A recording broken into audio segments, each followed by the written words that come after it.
بسم اللہ الرحمن الرحیم. السلام علیکم ورحمۃ اللہ. میں آپ کو سویلائزیشنز ایٹ کلیش کے دوسرے ایپیسوڈ میں خوش آمدید کہتا ہوں.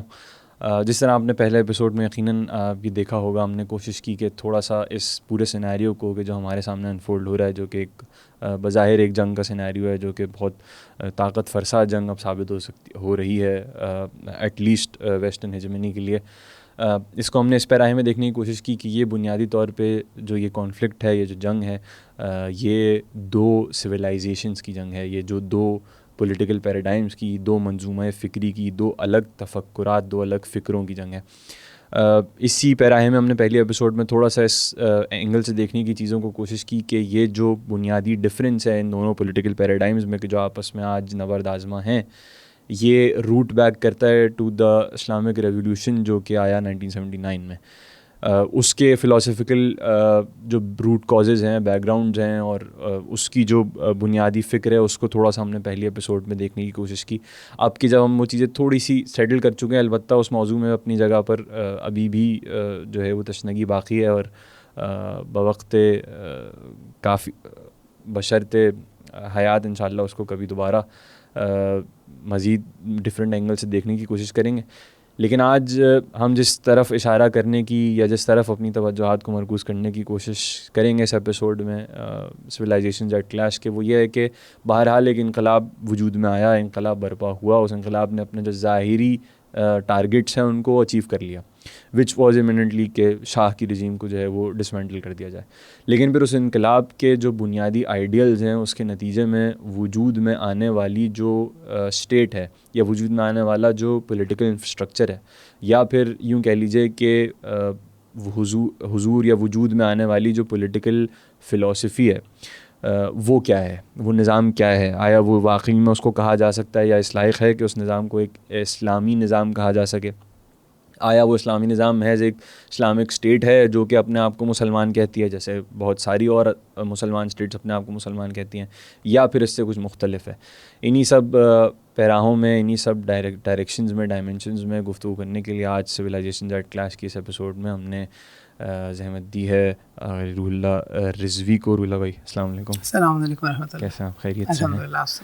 اللہ بھائی بہت شکریہ. سب سے پہلے تو آپ کا شکریہ. مجھے معلوم ہے کہ آپ یقیناً ان ایام میں مختلف حوالوں سے بزی ہیں، ٹائم نکالنے کے لیے ذمہ داری ہے بالآخر. میں ڈسکشن کا آغاز یہیں سے کروں گا روح اللہ بھائی کہ ہم نے پچھلے ایپیسوڈ میں یہ چیز اسٹیبلش کرنے کی کوشش کی، اور کچھ حد تک اسٹیبلش کی. اور کاظم عباس ہماری پہلی ایپیسوڈ میں ہمارے مہمان تھے کہ بالآخر یہ ریولیوشن برپا ہوا، اور اس کے سارے جو بنیادی فلسفہ ہے اس کو تھوڑا سا ہم نے ڈسکرائب کرنے کی کوشش کی کہ کیوں یہ فلسفہ بنیادی طور پہ ریولیوشن وجود میں آیا. اب کہ جب آج ریولیوشن وجود میں آ گیا ہے، اور ہمیں یہ بات معلوم ہے تاریخی طور پہ، اور یہ ہم اس کو جب اس ریولیوشن کو تاریخی طور پہ بھی ہم دیکھنے کی کوشش کریں گے تو یقیناً اس بات کو دوبارہ سے ری اسٹیٹ کریں گے کہ اس ریولیوشن کو لانے میں، مجھ سے ڈس ایگری کیجیے گا اگر میں غلط ہوں تو، ریولیوشن کو لانے میں ملٹیپل پولیٹیکل فورسز موجود تھیں جو مختلف آئیڈیالوجیز کے ساتھ اس ریولیوشن کا حصہ تھیں. مثال کے طور پہ ہمیں تاریخ میں ملتا ہے کہ وہ افراد کے جو سوشلسٹ ہیں یا پولیٹیکل لیفٹ سے جن کا تعلق ہے، وہ بھی اس ریولیوشن میں شامل تھے شاہ کی رجیم کو کرپل کرنے کے لیے، mainly because of their ideal of anti imperialism. اور انہوں نے بھی اس ریولیوشن کی حد تک امام خمینی کو اپنا پیشوا اور لیڈر مانا. اب انقلاب آ گیا، اب انقلاب آ چکا ہے. انقلاب تاریخ میں ہم تھوڑا سا پیچھے جا رہے ہیں اور اس کو ریلیو کرنے کی کوشش کر رہے ہیں اس مومنٹ کا. اب انقلاب آ چکا ہے، اور یہ تمام ڈفرینٹ پولیٹیکل آئیڈیالوجیز اس وقت انقلاب کے بعد موجود ہیں. انقلاب کے بعد جو آبویس نیکسٹ فیز ہے کہ وہ نظام سازی کا فیز ہوتا ہے، یا سسٹم لے کرنے کا فیز ہے، جو کہ اس آئیڈیلس پہ مبنی ہوتا ہے، جس میں سب سے پہلا اسٹیپ آبویسلی اگر میں غلط نہیں ہوں تو از دا کانسٹیٹیوشن، کہ جو انہی آئیڈیلس پر مبنی ہونا چاہیے کہ جن پر انقلاب آیا. اس کے حوالے سے تاریخ کیا کہتی ہے؟ اعوذ باللہ من الشیطان الرجیم. بسم اللہ الرحمن الرحیم. والذی ارسل رسولہ بالہدی ودین الحق لیظہرہ علی الدین کلہ ولو کرہ المشرکون. جس سوال سے آپ نے آغاز کیا اس سے پہلے ایک بحث آپ نے چھیڑی، وہ یہ کہ جب بھی کوئی کانسٹیٹیوشن بنے گا تو وہ اس آئیڈیالوجی کی بنیاد پر بنے گا کہ جس بنیاد پر انقلاب لایا گیا تھا. تو پھر اس کے بعد نیکسٹ فیز یہ تھا کہ بھائی وہاں پر مختلف آئیڈیالوجیز ہیں معاشرے میں ایگزسٹ کرتی ہیں. لیکن اگر ہم تھوڑا سا اس فضا کو جا کے دیکھیں تو ہمیں مثلاً لیفٹسٹ جو نظر آتا ہے ایک بڑا طبقہ یا ان کی جو بڑی پارٹی نظر آتی ہیں, مثلاً یہ MKO والے ہمیں مجاہدین سازمان مجاہدین خلق ہمیں وہاں پہ نظر آتی ہیں, جو شاہ کے خلاف ایک بڑی پارٹی سمجھی جاتی تھی, انقلاب یعنی اسلامی جو اسلامسٹ جسے آپ کہہ لیں ان کے ساتھ. یہ بھی اپنے آپ کو کاملاً کمیونسٹ یا مثال کے طور پہ لیفٹسٹ نہیں کہتے تھے, ٹھیک ہے.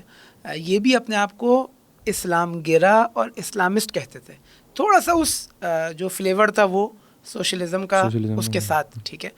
تو اب اس کو حسن زن رکھیں تو ان کے نظریات اسی طرح کے تھے, سوء زن انسان رکھے تو ان کا یہ اپنا ظاہر اس طرح کر رہے تھے کہ گویا یہ بھی اسلامسٹ ہے, اور یہ بھی امام خمینی کو امام کہتے تھے, ٹھیک ہے. یعنی وہ ٹرم جو اسلامک ایک حاکم اسلامی جو حکومت ہے, جو اسلام حاکم شر جسے ہم کہتے ہیں, اس کے لیے استعمال کی جاتی ہے دین کے اندر, یہ اسی ٹرمنالوجی کو استعمال کرتے تھے امام خمینی علیہ الرحمہ کے لیے. تو اگر حسن ظن رکھیں تو بالآخر یہ بھی کافی حد تک اس اسلامی نظام کے ساتھ یا اسلامی تفکر کے ساتھ سنک تھے. اور اگر سوء ظن رکھیں تو بالآخر یہ اپنا ظاہر اس طرح کر رہے تھے کہ گویا یہ اسلامی سسٹم کو چاہتے ہیں. تو دونوں صورتوں کے اندر پہلے والی صورت میں تو پھر اختلاف کی گنجائش بہت کم رہ جاتی ہے, ٹھیک ہے. دوسری صورت کے اندر اس سے ہمیں اندازہ یہ ہوتا ہے کہ اس وقت کا معاشرہ وہ معاشرہ تھا جو اسلامی ایک اقدار کا پابند تھا. بالآخر اس کے لیے اسلام ایک اہمیت تھی, ٹھیک ہے. وہاں پر کوئی آ کر بے دینی کے نام پر یا اسلام اور سیاست کو جدا کر کے نام پر اپنے آپ کو معاشرے کے اندر بہت زیادہ اس کا انفلوئنس نہیں کر سکتا, ٹھیک ہے. لہٰذا یہاں پہ ہم دیکھتے ہیں کہ ایک مرتبہ جب یہ MKO کے لوگ جیل میں تھے اور ان کے جو قیادت ہے وہ قتل ہوئی, باہر جو تھی باقی لیڈرز جیل میں تھے, تو خود ان کے اندر سے ایک گروپ وجود میں آیا جو باہر تھا. انہوں نے آ کے کاملاً اپنے آپ کو اعلان کیا کہ ہم کمیونسٹ ہیں. تو اب حتیٰ یہ مسعود رجوی وغیرہ جب یہ رہا ہو کے آتے ہیں تو یہ دوبارہ اعلان کرتے ہیں کہ نہیں, ہم کاملاً کمیونسٹ نہیں ہیں, ہم اسلام گرا ہیں, ٹھیک ہے, ہم اسلامی اقدار کو زندہ کرنا چاہتے ہیں, ٹھیک ہے. لیکن بالآخر کیونکہ اس اسلام کی حقیقت سے شاید آشنا نہیں تھے, اگر ہم حسن ظن رکھ کے ابھی ہم چلیں تو نتیجہ یہ نکلا کہ وہ آہستہ آہستہ کر انہیں یہ چیزیں سمجھ آنا, یعنی آزادی, پھر اس آزادی کی بات کرنے لگے جو ویسٹ آزادی دیتا ہے. آئے امام خمینی کے خدمت میں اور آنے کے بعد بولا کہ بھائی ٹھیک ہے آپ جو بھی کر رہے ہیں لیکن اس کے اندر آزادی ہمیں نہیں نظر آ رہی. تو میں بولا نہیں, اگر اسلام نافذ ہوگا تو اسلام سب سے زیادہ آزادی کو چاہتا ہے, اسلام سب سے زیادہ آزادی کا نفاذ چاہتا ہے.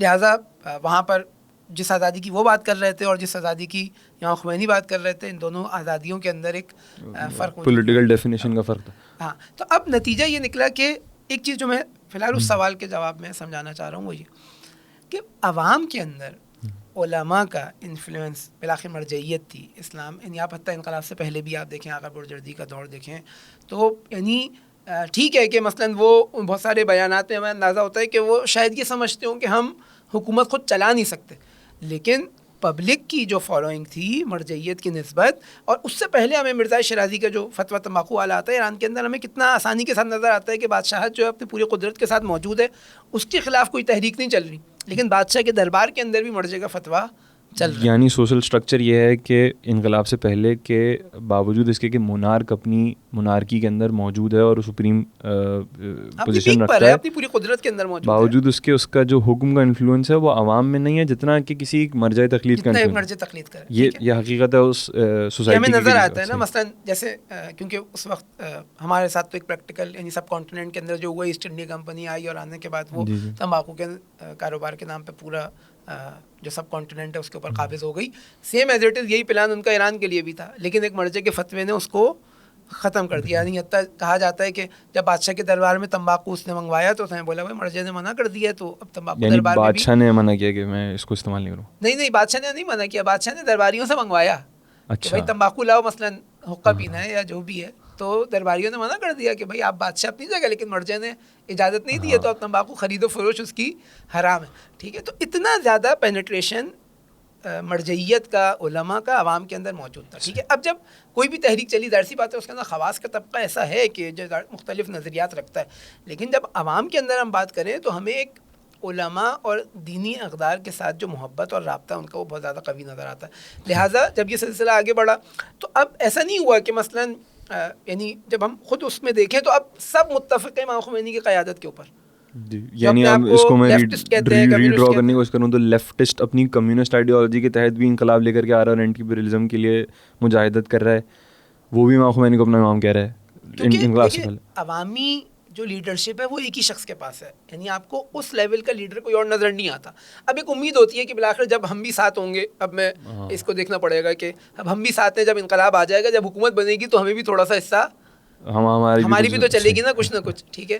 لیکن البتہ اس کے اندر بہت سارے مثلاً اور بھی ہم لیئرز دیکھ سکتے ہیں کہ وجود میں آئی، لیکن اوور آل جو ہمیں سینیریو سمجھ آتا ہے وہ یہ کہ عوام دینی اقدار کی حامل تھی، عوام دین دوست تھی، عوام علماء کے اوپر اعتماد کرتی تھی، یا کم از کم اس فضا کے اندر. جیسے مثال کے طور پہ ابھی ڈاکٹر صادق زیبا کلام کا آپ نے نام سنا ہوگا، تھوڑا سا اینٹی انقلاب، ایک خود آزادی کا ایک نمونہ جو ہمارے مصداق ایران کے اندر نظر آتا ہے، وہ خود یہ شخصیت ہے جو عرصے دراز جو ہے وہ یونیورسٹیز کے پروفیسر رہی ہے اور نظام کے یعنی پیڈ حکومت کی پیڈ ایک جاب کرتی رہی ہے اور حکومت کے خلاف رہی ہے، سسٹم کے خلاف بیان نیشنل ٹیلی ویژن پہ آگے، نیشنل ٹیلی ویژن کے خلاف پہ آ کے اب سوشل میڈیا، یعنی بعد میں ایک حد تک ایک لمٹ ہوتی ہے، ظاہر سی بات ہے، اس کے بعد ٹی وی بھی آ کے، لیکن سوشل میڈیا پہ الاؤ، ان کے لیکچرز ہوتے ہیں.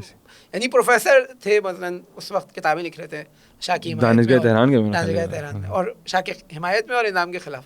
تو یعنی اس حد تک اب اس سے زیادہ آزادی جس کے وہ لیفٹسٹ جو ہے وہ مدعی تھے وہ کہاں ملے گی آپ کو دنیا کے اندر. خیر، ان کا میں ایک دیکھ رہا تھا، وہ کہہ رہے تھے کہ اگر فضا ایسی تھی کہ اگر یعنی کیونکہ وہاں پہ ایک اعتراض آپ کو معلوم ہے کہ ریفرینڈم جیسی انقلاب آیا تو اب یہ کانسٹیٹیوشن کے لیے سب سے پہلے جو سوال کیا گیا، یعنی 2 ریفرینڈم انقلاب کے فوراً بعد ہوئے. یہ ریفرینڈم ہمیں کسی اور انقلاب کے اندر نظر نہیں آتے. مثلا فرانس میں انقلاب آیا تو اب ریفرینڈم ہوگا کہ کون سی حکومت ہوگی. یہ نہیں ہوا. جو انقلابی تھے، جو انقلاب لے کر آئے تھے، جنہوں نے قربانیاں دی تھیں یا جنہوں نے قربان کیا تھا لوگوں کو، وہ قابض ہو گئے، اب ان کی چلے گی. لیکن یہاں پر جب انقلاب آیا تو امام خمینی علیہ الرحمہ نے سب سے پہلے کہ عوام حکومت اسلامی چاہتی ہے یا نہیں چاہتی، جمہوریہ اسلامی آ رہی یا نہ، ٹھیک ہے، کہ ہاں یا نہیں کا ووٹ. آپ ہی کہہ رہے ہیں کہ کانسٹیٹیوشن کو ڈیزائن کیا گیا اور کانسٹیٹیوشن سے پہلے کی بات کر رہا ہوں. اچھا، انقلاب کے بعد کانسٹیٹیوشن سے پہلے ایک ریفرینڈم کرایا گیا اور اس میں کہا گیا کہ بھائی یہ جو لیڈر ہے آپ کا امام خمینی، یہ اسلامی حکومت چاہتا ہے. صحیح ہے. ٹھیک ہے. یہ کہتا ہے کہ اگر یہ لیڈر رہا تو یہ اسلامی نظام کو اس ملک کے اوپر اپلائی کرے گا. آیا آپ اسلامی جمہوریہ کا جو نظام ہے وہ چاہتے ہیں یا نہیں چاہتے؟ اور یہ پبلک ریفرینڈم ہے. یہ پبلک ریفرینڈم ہے. ٹھیک ہے. جس کے اندر 97% شریک ہوئی پبلک، یعنی جو لیجٹمیٹ الیکشن کے لیے ووٹ کاسٹ کرنے کے لیے، وہ 97% تھے، جس میں سے 98 یا 99% پبلک نے ہاں میں ووٹ دیا کہ ہم چاہتے ہیں کہ جمہوریہ اسلامی یہاں پر قائم ہو. ٹھیک ہے. اچھا، اس کے اندر بھی ہمیں نظر آتا ہے کہ وہاں مراجع کے فتاویٰ خود ایران کے اندر، ایران سے باہر، مثلا آخوئی کا ہمیں فتویٰ نظر آتا ہے جو ایران میں نہیں ہے، جو نجف میں موجود ہیں، وہ بھی پبلک کو بولتے ہیں کہ یعنی وہاں سے فتویٰ جاری کرتے ہیں کہ اگر یعنی آپ کی ذمہ داری ہے کہ آپ ووٹ دیں اور ہاں میں ووٹ دیں، یعنی آپ جمہوریہ اسلامی کو قائم کرنے کی حمایت میں ووٹ دیں. تو آٹومیٹکلی پبلک کا خیر، میں کہنا یہ چاہ رہا تھا کہ صادق زیبا کلام ایک جگہ فرما رہے تھے کہ وہ فضا ایسی تھی، کیونکہ یہاں پہ اعتراض یہ ہوتا ہے کہ آپ نے دو ہی آپشن دیے تھے پبلک کو. ایک جو تھا وہ یا ہاں یا نہ، ہاں، یعنی یا اسلامی نظام چاہیے یا نہیں چاہیے. اب اسلامک ریپبلک نہیں ہو تو کیا ہے؟ اشکال یہ تھا، یعنی جو ابھی کرتے ہیں لوگ کہ بھائی اسلامک ریپبلک نہیں ہوتا ہے تو اب پبلک کنفیوز ہے، اسے تو پتہ ہی نہیں اور کون کون سے نظام ہوتے ہیں. ٹھیک ہے. اور کون سے آپشنز ہیں. ٹھیک ہے. آپ نے آپشن ہی ایک دیا ہے، یعنی ہاں یا نہیں والے آپشن سے یہ نہیں ہے کہ آپ صرف ہاں ہی لگا سکتے ہیں نا. مراد یہ کہ ہاں یا نہیں کا آپشن دیا، اسے پتہ ہے کہ یا تو یہ ہے یا شاید پہلے والی حکومت اور شاہ کی حکومت آ جائے اور وہ والا بادشاہی نظام آ جائے. تو وہ خود بیان کر لیتے، کہنا ٹھیک ہے مجھے یہ اشکال لگتا ہے، لیکن اس وقت فضا ایسی تھی. اب یہ کس بندے کی بات کر رہا ہوں میں جو اس وقت بالکل اینٹی ریولیوشن کاؤنٹ ہوتا ہے. ٹیلی ویژن پہ آگے بات کرتے ہیں. وہ یہ کہہ رہا ہے کہ اس وقت فضا ایسی تھی کہ اگر آپ 3-4 اور بھی نظام کے آپشنز دے دیتے کہ تمہیں یہ چاہیے، یہ چاہیے، یہ چاہیے، یہ چاہیے، تو پبلک جمہوریہ اسلامی کو ووٹ دیتی، کیونکہ امام خمینی اس کے حامی تھے. ٹھیک ہے. یعنی اب وہ فضا وہ کہتے ہیں وہ تو بنائی ہوئی تھی اور وہ تھا جو بھی ہے، لیکن اس وقت جو پبلک کی رائے تھی، ٹھیک ہے، وہ اسلامی جمہوریہ کے حمایت میں تھا اور وہ نافذ ہوا, وہ 98-99% ووٹ کے ساتھ نافذ ہوا. اس کے بعد دوبارہ مرحلہ آیا جب یعنی جب پبلک نے قبول کر لیا تو اب دوبارہ کانسٹیٹیوشن بنا. اب کانسٹیٹیوشن جب بن رہا ہے, آئین جب بن رہا ہے, تو وہ ان آئیڈیالوجیز کی بنیاد پہ بن رہا ہے جو انقلاب آیا. ٹھیک ہے, انقلاب اسلام کے نام پر آیا. انقلابی لیڈر اسلامی ایک نظام کا حامی, ایک فقی, ایک مجتہد, ایک مفتی, ایک عالم دین, ٹھیک ہے, جو قرآن سنت ان چیزوں سے جس کا سروکار ہے, مدرسے سے سروکار ہے.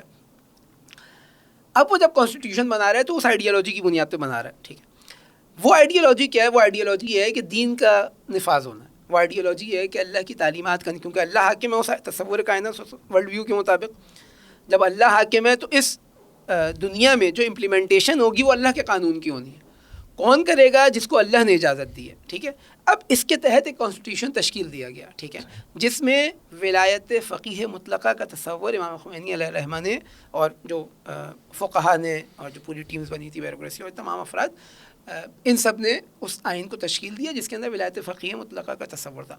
یہاں آ کے ہمیں پہلا مرحلے کے اوپر اختلاف تھوڑا سا نظر آتا ہے لیفٹ کی طرف سے. یہ ولایت فقیہ مطلقہ بھی تھوڑا سا ڈیفائن کیجیے گا, یعنی ان سمپلر ٹرمز. اور دوسری بات, میں ذیلی سوال اس میں اور بھی لے لیجیے کہ آپ یہ کہہ رہے ہیں کہ ان پولیٹیکل آئیڈیلس کے تحت کہ جو پولیٹیکل آئیڈیلس ریولیوشن کے وقت دیے گئے کہ ہم ان پولیٹیکل آئیڈیلس کے تحت ریولیوشن لانا چاہتے ہیں, انہی کے تحت کانسٹیٹیوشن وجود میں ہے, جو کہ ایک لاجیکل پروسیس بھی ہے. لیکن آیا ریولیوشن کے وقت تو ایک فضا ملک میں سے ایک سراسیمہ سی ہوتی ہے. بہت سارے لوگ پاکستان میں جب یا ہماری سوسائٹی میں جب انقلاب کی تفسیر کرتے ہیں یا تعبیر کرتے ہیں, انقلاب اسلامی ایران کی نہیں, جنرلی جب ریولیوشن کی, تو وہ کہتے ہیں ریولیوشن کا مطلب ہے کہ الٹ پلٹ کر دینا, یعنی ایک سراسیمہ سی کیفیت ہے سوسائٹی کے اندر. ایسی صورت میں کیا یہ جو آئیڈیلز آف اسلامک ریپبلک ہیں یہ پہلے سے عوام کے اندر تثبیت شدہ تھے, یعنی بتا دیے گئے تھے, سمجھا دیے گئے تھے, یا پھر نہیں ایک شخص ہے امام خمینی یہ کہہ رہا ہے کہ جناب یہ اچھا ہے, تو پھر عوام نے کہا کہ نہیں چونکہ تم کہہ رہے ہو تو یہ اچھا ہے, یہ اس طریقے سے تھا یہ فضا؟ دیکھیں, ہم ایک عوامی ایک یعنی معاشرے کے اندر ایک طبقہ خواص کا ہوتا ہے, ایک عوام کا ہوتا ہے. تقریباً آپ کا کہتے ہیں کہ 20-25% آپ کا طبقہ اگر ایک سسٹم کے ساتھ, ایک نظام, ایک آئیڈیالوجی کے ساتھ شعوری طور پر جڑ جائے تو وہ جو گرے ایریا جو عوام رکھتی ہے وہ آٹومیٹکلی اس کی طرف اس کا جھکاؤ ہوتا ہے. ٹھیک ہے, یہ جو شعوری طبقہ اس کے اندر ہمیں اسلامی اقدار شدت کے ساتھ نظر آتا ہے. ٹھیک ہے, ہمیں یعنی خود انقلاب سے پہلے جب یا امام خمینی جب جلا وطن ہے اس وقت بھی ایک بڑے شاگردوں کی پوری ٹیمز نظر آتی ہیں جو پورے ایران کے اندر اس حوالے سے ورکنگ کر رہی تھیں. ٹھیک ہے, وہ جو ولایت فقیہ کے ان کے درس نجف میں ہو رہے تھے اس کو آ کے پبلک کے اندر کیسے انفلوئنس دینا ہے. شہید بہشتی, شہید مطہری, خود رہبر شہید آیت اللہ سید علی خامنہئی رحمۃ اللہ علیہ, یہ افراد وہ تھے جو اپنے اپنے علاقوں کے اندر اس اسلامی نظام کی آئیڈیالوجی اور اس کو تبیین کر رہے تھے, اس کو واضح کر رہے تھے عوام کے لیے. ٹھیک ہے, اور ان کے جو آڈینس تھی اس میں ہزاروں جوان ہوتے تھے.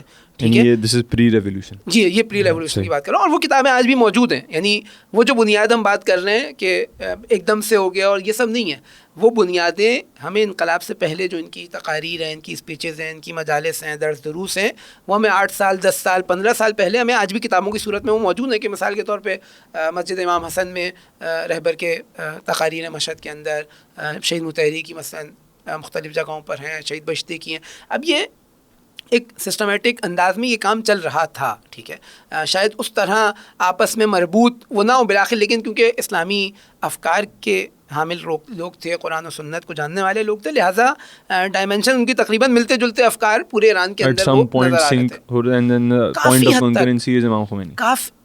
ہاں, ظاہر سی بات ہے کیونکہ آئیڈیالوجیکلی وہ مرجعیت ان کے پاس تھی, لیکن لازمی نہیں ہے کہ سب ڈائریکٹ ان کے شاگرد اور اس طرح والی چیز ہو. ٹھیک ہے, لیکن آہستہ آہستہ سنک ہوتے جا رہے تھے. ٹھیک ہے, اور پوری دنیا میں, ہمیں پاکستان میں بھی نظر آتا ہے کہ انقلاب سے پہلے ایک ہمارے یہاں الحمدللہ ایک طبقہ موجود تھا جو انقلاب ابھی کامیاب نہیں ہوا لیکن امام خمینی کی آئیڈیالوجی کے ساتھ سنک ہو چکا تھا. ٹھیک ہے, ابھی ہی مثلا یہ اپریل کا ہی مہینہ تھا, 12 فروردین, جو روز جمہوریہ اسلامی ایران میں منایا جاتا ہے, اسلامک ریپبلک ڈے. وہ ریفرینڈم جو پہلا ریفرینڈم ہوا تھا اس کے عنوان سے منایا جاتا ہے. ٹھیک ہے, آج بھی منایا جاتا ہے کہ 12 فروردین جو ایرانی کہلاتی ہے, تقریباً ہمارے اپریل کا شاید پہلا ہفتہ کوئی تاریخ ہوگی, شاید 1 اپریل بنے گی. وہ جب یہ نتائج 11 اور 10 فروردین کو یعنی مارچ کے آخر میں یہ ریفرینڈم ہوا, اور اس کے 1 اپریل کو یہ 1979 یہ اناؤنس ہوا تو اس دن کو اسلامک ریپبلک. اب اس کے بعد آیا ہے کانسٹیٹیوشن کا مرحلہ. جیسے ہی کانسٹیٹیوشن کا مرحلہ آتا ہے تو اب امام خمینی, کیونکہ پبلک کو اسلامی نظام چاہیے نا, عوام نے اپنی رائے کا اظہار کر دیا. خوب یہ اسلامی نظام کون بنائے گا؟ یہ وہ بنائے گا جو اسلام شناس ہو. ٹھیک ہے, فقہا کو جمع کیا گیا, فقہا کو بلایا گیا اور ان کو یہ ٹارگٹ دیا گیا کہ اچھا اس کے اندر بیوروکریٹس بھی موجود ہیں, ایسے جو بالآخر دنیا جاننے والے, یعنی ایک تو فقہا بھی بہت سارے ایسے ہیں جو بالآخر دنیا دیکھے ہوئے ہیں, سیاست میں کافی عرصے سے انوالو ہیں. دوسرا غیر از فقہا بھی بہت سارے ایسے افراد ہیں جو اسکالرز ہیں مختلف علوم کے, جو پولیٹیکلی ایکٹیو تھے. اب وہ بیٹھے ہیں اس نظام آئین کو تشکیل دینے کے لیے. اب جب یہ آئین تشکیل دیا گیا تو اس کے اندر ولایت فقیہ مطلقہ کی بات آپ نے جو سوال کیا تھا وہ یہ تھا. اچھا, ولایت فقیہ مطلقہ یعنی تھوڑا سا شیعی جو اسکول آف تھاٹ ہے اسلام کا, اس کے تحت ہم دیکھتے ہیں کہ وہاں پر جو فقہا ہیں, یعنی ایک امام معصوم ہے, رسول اللہ کے بعد امام معصوم ہے جو اسلامی حکومت کا حاکم ہے. ٹھیک ہے, اور جب امام معصوم کی غیبت کا دور ہے, جس طرح شیعہ مذہب کے اندر جو امام زمانہ ہے یعنی امام مہدی ہیں, 12ویں امام جو ہیں وہ غیبت میں. اب اس کے بعد جو یہ ذمہ داری ہے امت کی لیڈرشپ کی, وہ کس کے ہاتھ میں؟ وہ فقہا کے ہاتھ میں جو قرآن و سنت کو جانتے ہوں, جو اہل بیت علیہ السلام کے مکتب کی تعلیمات کو جانتے ہوں. یہاں پر ہمارے پاس ایک نظریہ یہ ہے کہ ان کے پاس جو اتھارٹیز ہیں اس میں ایک حکومت کا بھی مسئلہ ہے, کیونکہ دیکھیں حکومت کے بغیر کوئی بھی سوسائٹی سروائیو نہیں کر سکتی. ٹھیک ہے, بالآخر حکومت چاہیے. کون ہونا چاہیے؟ جس طرح یہی ریفرینڈم کے ذریعے بھائی عوام کیونکہ مسلمان ہیں, عوام شیعہ مذہب سے تعلق رکھتی ہے, وہ اپنی آئیڈیالوجی کی بنیاد کے اوپر کہتی ہے کہ ہمیں اسلامی نظام چاہیے. خوب یہ اسلامی نظام فقہا بنائیں گے اور اس کا حاکم کون ہوگا؟ وہ فقی ہوگا. ٹھیک ہے, میں شاید مطلقہ اور مقیدہ کو زیادہ یہاں پہ ابھی ہمارے موضوع سے شاید بات آگے پیچھے ہو جائے, لیکن اصل جو اس کا کلیات ہیں وہ یہ کہ فقی حاکم ہے. فقی کے علاوہ کسی اور کو حق نہیں ہے کہ وہ حکومت کرے.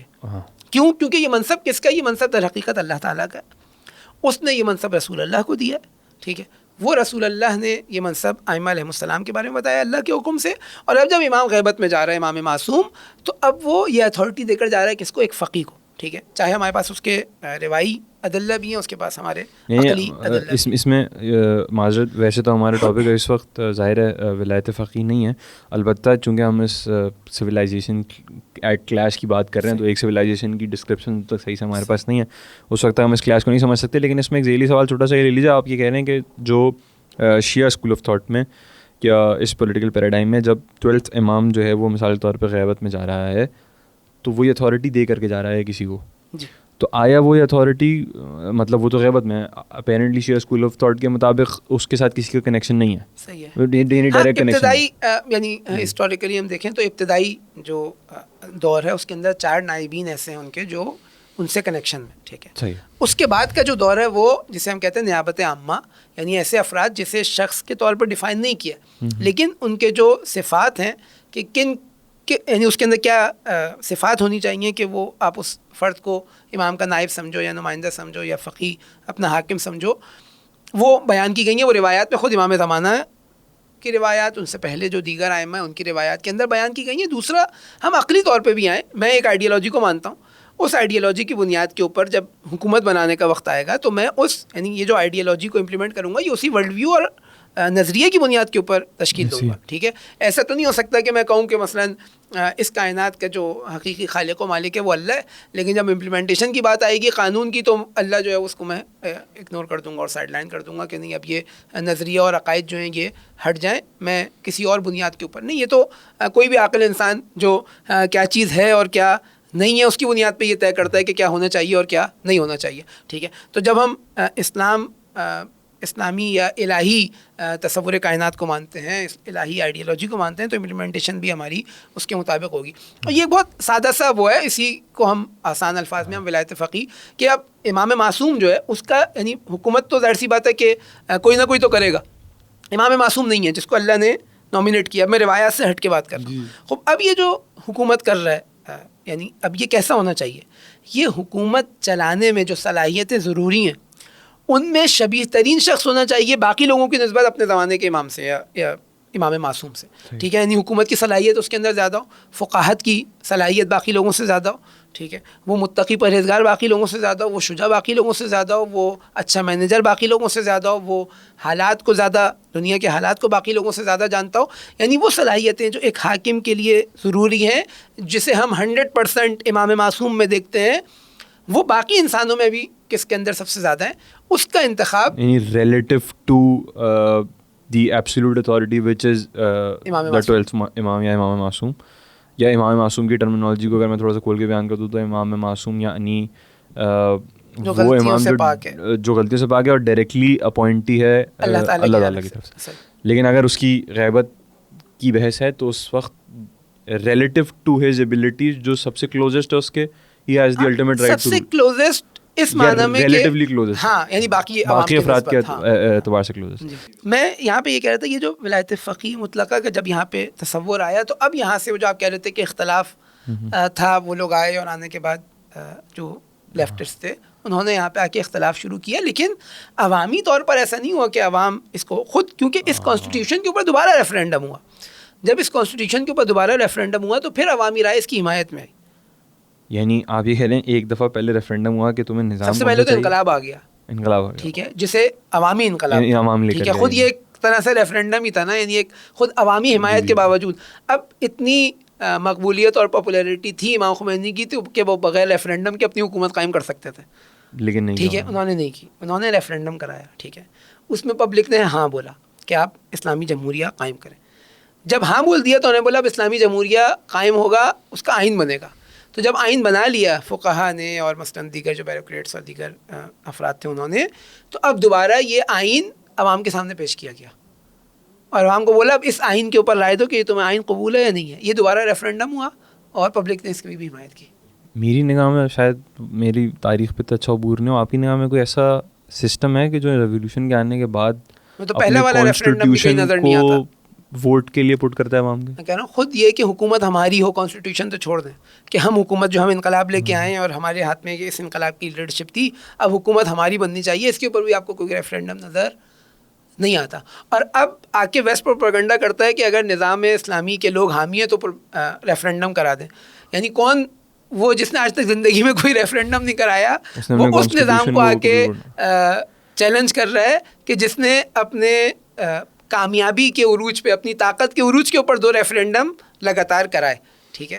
اور انشاءاللہ بحث شاید آئے ہماری, یہ اس اعتبار سے بھی انپریسیڈنٹڈ ہے کہ پوری دنیا میں ایون جو لبرل ڈیموکریسی کے اپنے آپ کو ایپی سینٹر سمجھتے ہیں, ان کے یہاں بھی حاکمیت کا اختیار یا پھر حاکمیت کا انتخاب یا پولیٹیکل لیڈرشپ کا انتخاب تو عوام شاید کہیں نہ کہیں کسی نہ کسی لیول پہ کرتے ہیں, اور ارسپیکٹ آف دا فیکٹ کہ وہ کتنے انفلوئنسڈ ہیں اور ساری چیزیں اس کے اندر جو سسٹم کے اندر خرابیاں موجود ہے, لیکن باوجود اس کے کانسٹیٹیوشن کبھی بھی وہ کسی ووٹ کے لیے ووٹ نہیں کرتا. سسٹم کیا ہونا چاہیے اس کے لیے کبھی آپ کو وہ نہیں ہوتا کہ کیسا سسٹم ہونا چاہیے, پبلک کی رائے نہیں ہوتی. تو یہ یعنی اب اس سے زیادہ اگر ہم ڈیموکریسی اور عوامی مقبولیت کی بات کریں تو ہمیں کہیں اور نظر, یعنی اس کا جھلک بھی نظر نہیں آتی اس طرح. اب یہ اسی بحث سے میرے ذہن میں 2 بنیادی طور پہ برانچز کھل رہی ہیں سوالات کی, لیکن میں پہلے تھوڑا سا ذرا, چونکہ ابھی ہم عوامی رائے کی بات کر رہے تھے تو میں اس طرف ہی آؤں گا. ہم نے ذکر کیا کہ یہ بہت انپریسیڈنٹڈ مسئلہ ہے کہ کوئی ریولیوشن اپنی پیک پہ after it has emerged successful, اور اتنی مقبولیت اس ریولیوشن کے ہیڈ کے پاس کہ ملٹیپل پولیٹیکل آئیڈیالوجیز کے لوگ اس کو اپنا ریپر مان رہے ہیں ریولیوشن کے وقت, باوجود اس کے he choose to put the constitution to vote, not once but twice. ایک دفعہ نہیں, 2 دفعہ یہ عوام کی رائے لینے کی کوشش کی. پھر یہ کہ عوام سے پوچھنا کہ تمہیں کیا نظام چاہیے, اور عوام میں بھی کسی اسپیسیفک جو ہے وہ طبقے سے نہیں پوچھنا کہ تمہیں کیا, جنرل عوام سے پوچھنا, یعنی پبلک کے لیے ووٹ پہ رکھ دینا. This brings me to a question کہ جو تھوڑا سا پولیٹیکل فلاسفی کے اعتبار سے ہے کہ یہ جو نظام ہے, اب ہم نے پچھلے کچھ عرصے میں یہ بہت زیادہ پروپیگنڈا بھی سنا ہے, یہ نظام اپنے اندر, ابھی میں اس کے اسلامک روٹس کی بات نہیں کر رہا, لیکن یہ نظام اپنے اندر ابھی جو ایک چیز کریٹ ہو گئی ہے, یہ اپنے اندر پبلک اوپینین کو کتنا ویلیو کرتی ہے as per its theoretical definition. ہو سکتا ہے اس کے کچھ پریکٹیکل امپلیکیشنز بھی ہوں یا پریکٹیکل ایگزامپلز بھی جو ہم آگے جا کے ڈسکس کریں, لیکن as per its theoretical definition یہ کتنا ویلیو کرتی ہے کسی عوام کی رائے. دیکھیں, جب ہم ولایت فقیہ کی بات کرتے ہیں جو ابھی نظام اسلام ایران میں حاکم ہے, اس کے اندر جو طاقت کا محور ہے وہ خداوند متعال ہے، ٹھیک ہے، جو حاکم اعلیٰ ہے وہ پروردگار عالم ہے، اور جس طرح میں نے بیان کیا کہ وہاں سے پھر وہ ایک سلسلہ چلتے ہوئے ولایت فقیہ تک آتا. بس ایک چیز جو اسے دوسری جو نظام ہے ان سے جدا کرتی ہے وہ خدا محوری ہے، ٹھیک ہے، یہ خدا محوری پر قائم ہے، یہ دینی اقدار کے اوپر قائم ہے، یہ دین محوری کے اوپر قائم ہے. لیکن یہاں جو سوال ایجاد ہوتا ہے وہ یہ آتا ہے کہ پھر پبلک کا اس کے اندر کیا رول ہے، ٹھیک ہے. ہمارے پاس دو طرح کے نظریات خود ایران کے جو نظام میں مختلف فقہا، نظریہ پرداز مفکرین ہیں ان کے درمیان نظر آتے ہیں. ایک رائے یہ ہے کہ عوام جو ہے وہ اس کی امپلیمنٹیشن کے اندر جانتی ہے، ایک آپ کوئی بھی نظام بنائیں گے اور عوامی مقبولیت اس کے اندر نہیں ہوگی تو وہ سروائیو نہیں کر سکتا، ٹھیک ہے. تو وہ جو ہے بالآخر عوام کو اس کے اندر شریک کرنا ہے، ریفرینڈم کرانا ہے، عوامی رائے لینی ہے تاکہ عوام اس کو اون کرے، عوام اپنی رائے کو اہمیت دے، عوام اس کے ساتھ کھڑی ہو جب مشکل وقت آئے، جو ہمیں نظر بھی آ رہا. ایک رائے جو خود امام خمینی کے بیانات میں بھی ہمیں نظر آتی ہے اور صراحت کے ساتھ آیت اللہ العظمیٰ سید علی خامنہئی رحمۃ اللہ علیہ شہید کے بیانات میں نظر آتی ہے، اور انہوں نے امام خمینی سے اس کو نسبت بھی دی ہے. وہ یہ کہ امام خمینی علیہ الرحمہ نے اس جمہوریت کو، اس یا جو پبلک ایکسیپٹنس ہے، مردم سالاری دینی جسے کہا جاتا ہے ایران میں فارسی میں، اس کو اسلام کے متن سے لیا ہے، یہ مجبوری کے تحت نہیں ہے. اچھا، مقبولیت کے اندر بھی ہم دو طرح کے دیکھتے ہیں نا. ایک دفعہ یہ ہے کہ ہم یار بالآخر ان کو کچھ نہ کچھ تو ٹھنڈا رکھنے کے لیے ان کی رائے بظاہر، ہاں بالآخر ان کو کہیں نہ کہیں تو انگیج کرنا ہے نا. ایک تو یہ والا مسئلہ ہے. دوسرا اسی مقبولیت کے اندر یہ ہے کہ بھائی بالآخر امپلیمنٹیشن کے لیے ان کی رائے بہت اہم ہے، کیونکہ ایٹ سم لیول انہوں نے آ کے شرکت کرنی ہے، انہوں نے آ کے ڈیفینڈ کرنا ہے اس کا، انہوں نے یعنی ان کے لیے توجہ ہوگی کیونکہ انہوں نے سروائیو کرنا ہے نا اس سسٹم کے اندر. اس سے بڑھ کر خود وہ کہتے ہیں کہ نہیں، یہ جو عوام کی رائے ہے کہ عوام کے اوپر کس کو حاکم ہونا چاہیے، کیسی حکومت ہونی چاہیے، یہ اسلام کا نظریہ ہے، یہ قرآن کا نظریہ ہے، ٹھیک ہے. آپ جو ابھی اس وقت آئیڈیالوجی بتا رہے ہیں، معذرت آپ کی بات کر رہا ہوں، لیکن آپ جو اس وقت آئیڈیالوجی بتا رہے ہیں یہ دو supreme leaders, reigning supreme leaders کی آئیڈیالوجی ہے، امام خمینی خود اور اس کے بعد آیت اللہ خامنہئی کی، یہ ان دونوں کی آئیڈیالوجی بہت صراحت کے ساتھ. اور یعنی جو الفاظ ہیں وہ ایک تو یہ کہ خود رہبر نے امام خمینی کے بارے میں کہا کہ انہوں نے یہ متن اسلام سے لیا، یہ ایک بہانہ نہیں تھا کہ ہم نے اسلام نافذ کرنا ہے تو اب کیسے کریں، عوام ساتھ نہیں دے گی تو مشکل ہو جائے گی تو عوام کو بھی ساتھ ملا لو. نہ، ایسا نہیں تھا. ہم نے اسلام نافذ کرنا ہے اور اس اسلام کے نفاذ میں عوام کا ایک کردار ہے اسلام کی نقطہ نگاہ سے، ٹھیک ہے، لہٰذا ہم نے عوام کو انوالو کرنا ہے. ہاں، یعنی بس عوام کی مشارکت is condition to that Islamic system. Islamic system نہیں قائم ہو سکتا اگر عوام ساتھ. مثال کے طور پر اس کا ہم ایگزامپل یہ کہ کوئی ریفرینڈم نہیں ہوتا، یا ہم اس تصور کے ساتھ کہ امام خمینی کی مقبولیت بھی اتنی پاپولر اتنے نہیں تھے بالفرض، ٹھیک ہے، اور ایک خاص طبقہ تھا جو ان کو قبول کرتا تھا اور ایک معاشرے کا ایک بڑا طبقہ تھا جو ان کو قبول نہیں کرتا تھا، لیکن ان کے پاس پاور تھی، ان کے پاس ڈنڈا تھا، مثال کے طور پہ ان کے پاس قدرت تھی، کسی بھی طریقے سے وہ قدرت آ گئی تو اب وہ عوامی رائے کے مخالفت میں حکومت قائم کر دیں. یہ نہیں ہو سکتا. یعنی یہ اصلاً ڈیفینیشن آف شیعہ تھیولوجی کے خلاف ہے. امام خمینی کے نظریے کے مطابق، رہبر آغا خامنہئی کے نظریے کے مطابق یہ شیعہ مذہب کے خلاف ہے، یعنی اسلام کی تعلیمات کے خلاف ہے کہ میرے پاس ابھی قدرت ہے صحیح، یعنی قربتاً اللہ، اللہ کے لیے میں دین کا نفاذ کروں اپنی قدرت کے بلبوتے کے اوپر، چاہے جس عوام کے اوپر میں نفاذ کر رہا ہوں وہ عوام راضی نہ ہو. یہ اصلاً جائز نہیں، یعنی یہ صحیح نہیں ہے، اسلام کے نزدیک کی نگاہ صحیح نہیں ہے، ٹھیک ہے. لہٰذا وہ کہتے ہیں کہ اب اس سے بڑھ کر وہی کہتے ہیں کہ ایک تو انہوں نے قرآن اور سنت سے عکس کیا اس نظریے کو، یعنی یہ بہانہ نہیں تھا، یہ اپنے پاس سے نہیں بنایا ہوا نظریہ یا پھر کسی، ہاں یعنی ایک بہانے کے طور پہ نہیں لے کے آئے تھے بلکہ قرآن کی تعلیمات کے مطابق تھا. دوسری بات وہ کہتے ہیں کہ جب مقبولیت اور مشروعیت کی بات آتی ہے تو وہ کہتے ہیں کہ عوامی مقبولیت مشروعیت کا ایک رکن ہے. جس طرح ایک رکن کیا ہے، ایک دیکھیں ہم نے ابھی جس طرح تعریف کی کہ اللہ تعالیٰ حاکم قرار دے گا، کیونکہ یہ اختیار کس کے پاس ہے، ان الحکم الا للہ، حکومت اللہ کا حق ہے، وہ اس کائنات کا حاکم ہے، امپلیمنٹیشن بھی اس کا حق ہے. خوب یہ امپلیمنٹیشن کوئی تو کرے گا، تو کون کرے گا؟ جس کو وہ اجازت دے گا. یہ سلسلہ چلتے چلتے ولایت فقیہ تک آیا. تو اب یہ جو ولی فقیہ حکومت کر رہا ہے، اس کو مشروعیت، جو اس کو لیجیٹیمیسی جو ہے وہ کس نے دی؟ ہم کہتے ہیں کہ اصل کیا ہے, اصل کیونکہ خدا محوری پر قائم ہے یہ نظام, لہٰذا اس کو اللہ تعالیٰ نے, اللہ کے رسول نے, اللہ کے اولیاء نے اس کو حاکم قرار دیا ہے. اور لیجیٹمیسی ایک چین کے ذریعے سے خدا کے روایات کی ذریعے بنیاد اور پہ, معصوم عقلی کے ذریعے استدلال اس کی تک بنیاد پہنچی. پر وہ فقیہ کا حق ہے. ٹھیک ہے, اب صرف یعنی مشروعیت ہونے کے لیے, یعنی وہ لیجیٹیمیٹ ہے حکومت کرنے کے لیے, اس کے اندر صرف خدا کا حکم کافی ہے. ٹھیک ہے, یہاں سے آ کے ایک نظریہ جو رہبر نے صراحت کے ساتھ بیان کیا, وہ کہا نہیں, جب اسے حکومت کرنی ہے تو خود اللہ کا حکم یہ ہے کہ عوام بھی اس کو قبول کرے, ورنہ یہ حکومت نہیں تشکیل دے سکتا. یعنی اللہ کا حکم یوں ہے کہ اللہ کا حکم اس طرح ہے کہ اللہ تعالیٰ نے کہا ہے کہ فقیہ کو حق حاصل ہے, صرف فقیہ کو حق حاصل ہے کہ وہ زمانے غیبت کی بات ہو رہی ہے کہ امام معصوم یعنی رسول اللہ کے جانے کے بعد ائمہ کا جو سلسلہ ہے, اس کے بعد یہ فقیہ کو یہ حق حاصل ہے کہ وہ حکومت کرے. لیکن یہ حق کب حاصل ہوگا اسے, کہ جب عوام بھی چاہے گی کہ وہ اس حق کو استعمال کرے. ہاں ٹھیک ہے, ورنہ خدا نے صلاحیت تو اس کے اندر دی ہے, اس کو اہل قرار دیا ہے, لیکن عوام کا بھی اس کو قبول کرنا ضروری ہے. ورنہ ایسا نہیں ہے کہ اگر اس کے پاس ایک قدرت آ جائے تو اللہ نے تو اسے زیادہ دی ہوئی تھی. ٹھیک ہے, یعنی میں اس کی جو اپوزٹ ایگزامپل دینا چاہ رہا ہوں تاکہ وہ صحیح چیز سمجھ آ سکے. عوام قبول نہیں کر رہی, اللہ نے اسی کے اندر کہا کہ بھائی یہ جن صلاحیتیں, جس شخص کے اندر یہ صلاحیتیں ہوں وہ حکومت کرے گا. اب اس کے پاس کسی زور کی بنیاد پر, اسلحے کی بنیاد پر, ڈنڈے کی بنیاد پر, کسی سازش کی بنیاد پر, کوئی قدرت کی بنیاد, کسی بھی طریقے سے وہ حکومت تک پہنچ جاتا ہے. تو اگر عوام قبول نہیں کر رہی تو اس کی حکومت مشروع نہیں ہے اسلام کے مطابق.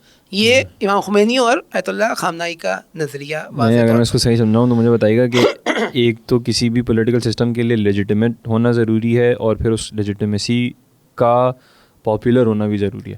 ہاں, لیجیٹیمیٹ ہم الہی تصور کائنات میں دیکھیں تو کہاں سے ملے گی, وہ اللہ تعالیٰ سے ملے گی. ٹھیک ہے, لیکن اسی اللہ کا حکم یہ ہے کہ اگر وہ پاپولر نہیں ہے تو وہ لیجیٹیمیٹ بھی نہیں. یعنی یہ مینلی جب ہم پولیٹیکل سسٹمس کی بات کرتے ہیں تو جو عوام کی رائے ہوتی ہے وہ اس کی پاپولیرٹی کے درجے پہ آ کر ڈسکس ہو رہی ہوتی ہے. مشہور رائے شاید ابھی بھی یہ ہو, لیکن میں بات کر رہا ہوں خود امام خمینی کی رائے, خود آیت اللہ خامنائی کی رائے, اور اس پہ صراحت کے ساتھ ان کے بیانات موجود ہیں. اس میں کوئی وہ نہیں ہے کہ میں نے ڈرائیو کیا ان کے تقریروں سے یہ نتیجہ نکالا, نہیں, صراحت موجود ہے کہ یہ کیز رکن مشروعیت ہے. عوام جو ہے یعنی فارسی جو ان کے الفاظ ہیں, ایلیمنٹ آف لیجیٹیمیسی, جی, ایک حصہ وہ, یعنی دو حصے ہیں, ایک اللہ تعالیٰ کی اجازت ہے, ایک عوامی مقبولیت اور عوامی حمایت. اچھا, اب یہ میں دس گوز, یعنی یہ اب انٹرسٹنگ اس اعتبار سے یہ بحث کہ اسلام کی ہمیں بہت ساری انٹرپریٹیشنز ملتی ہیں.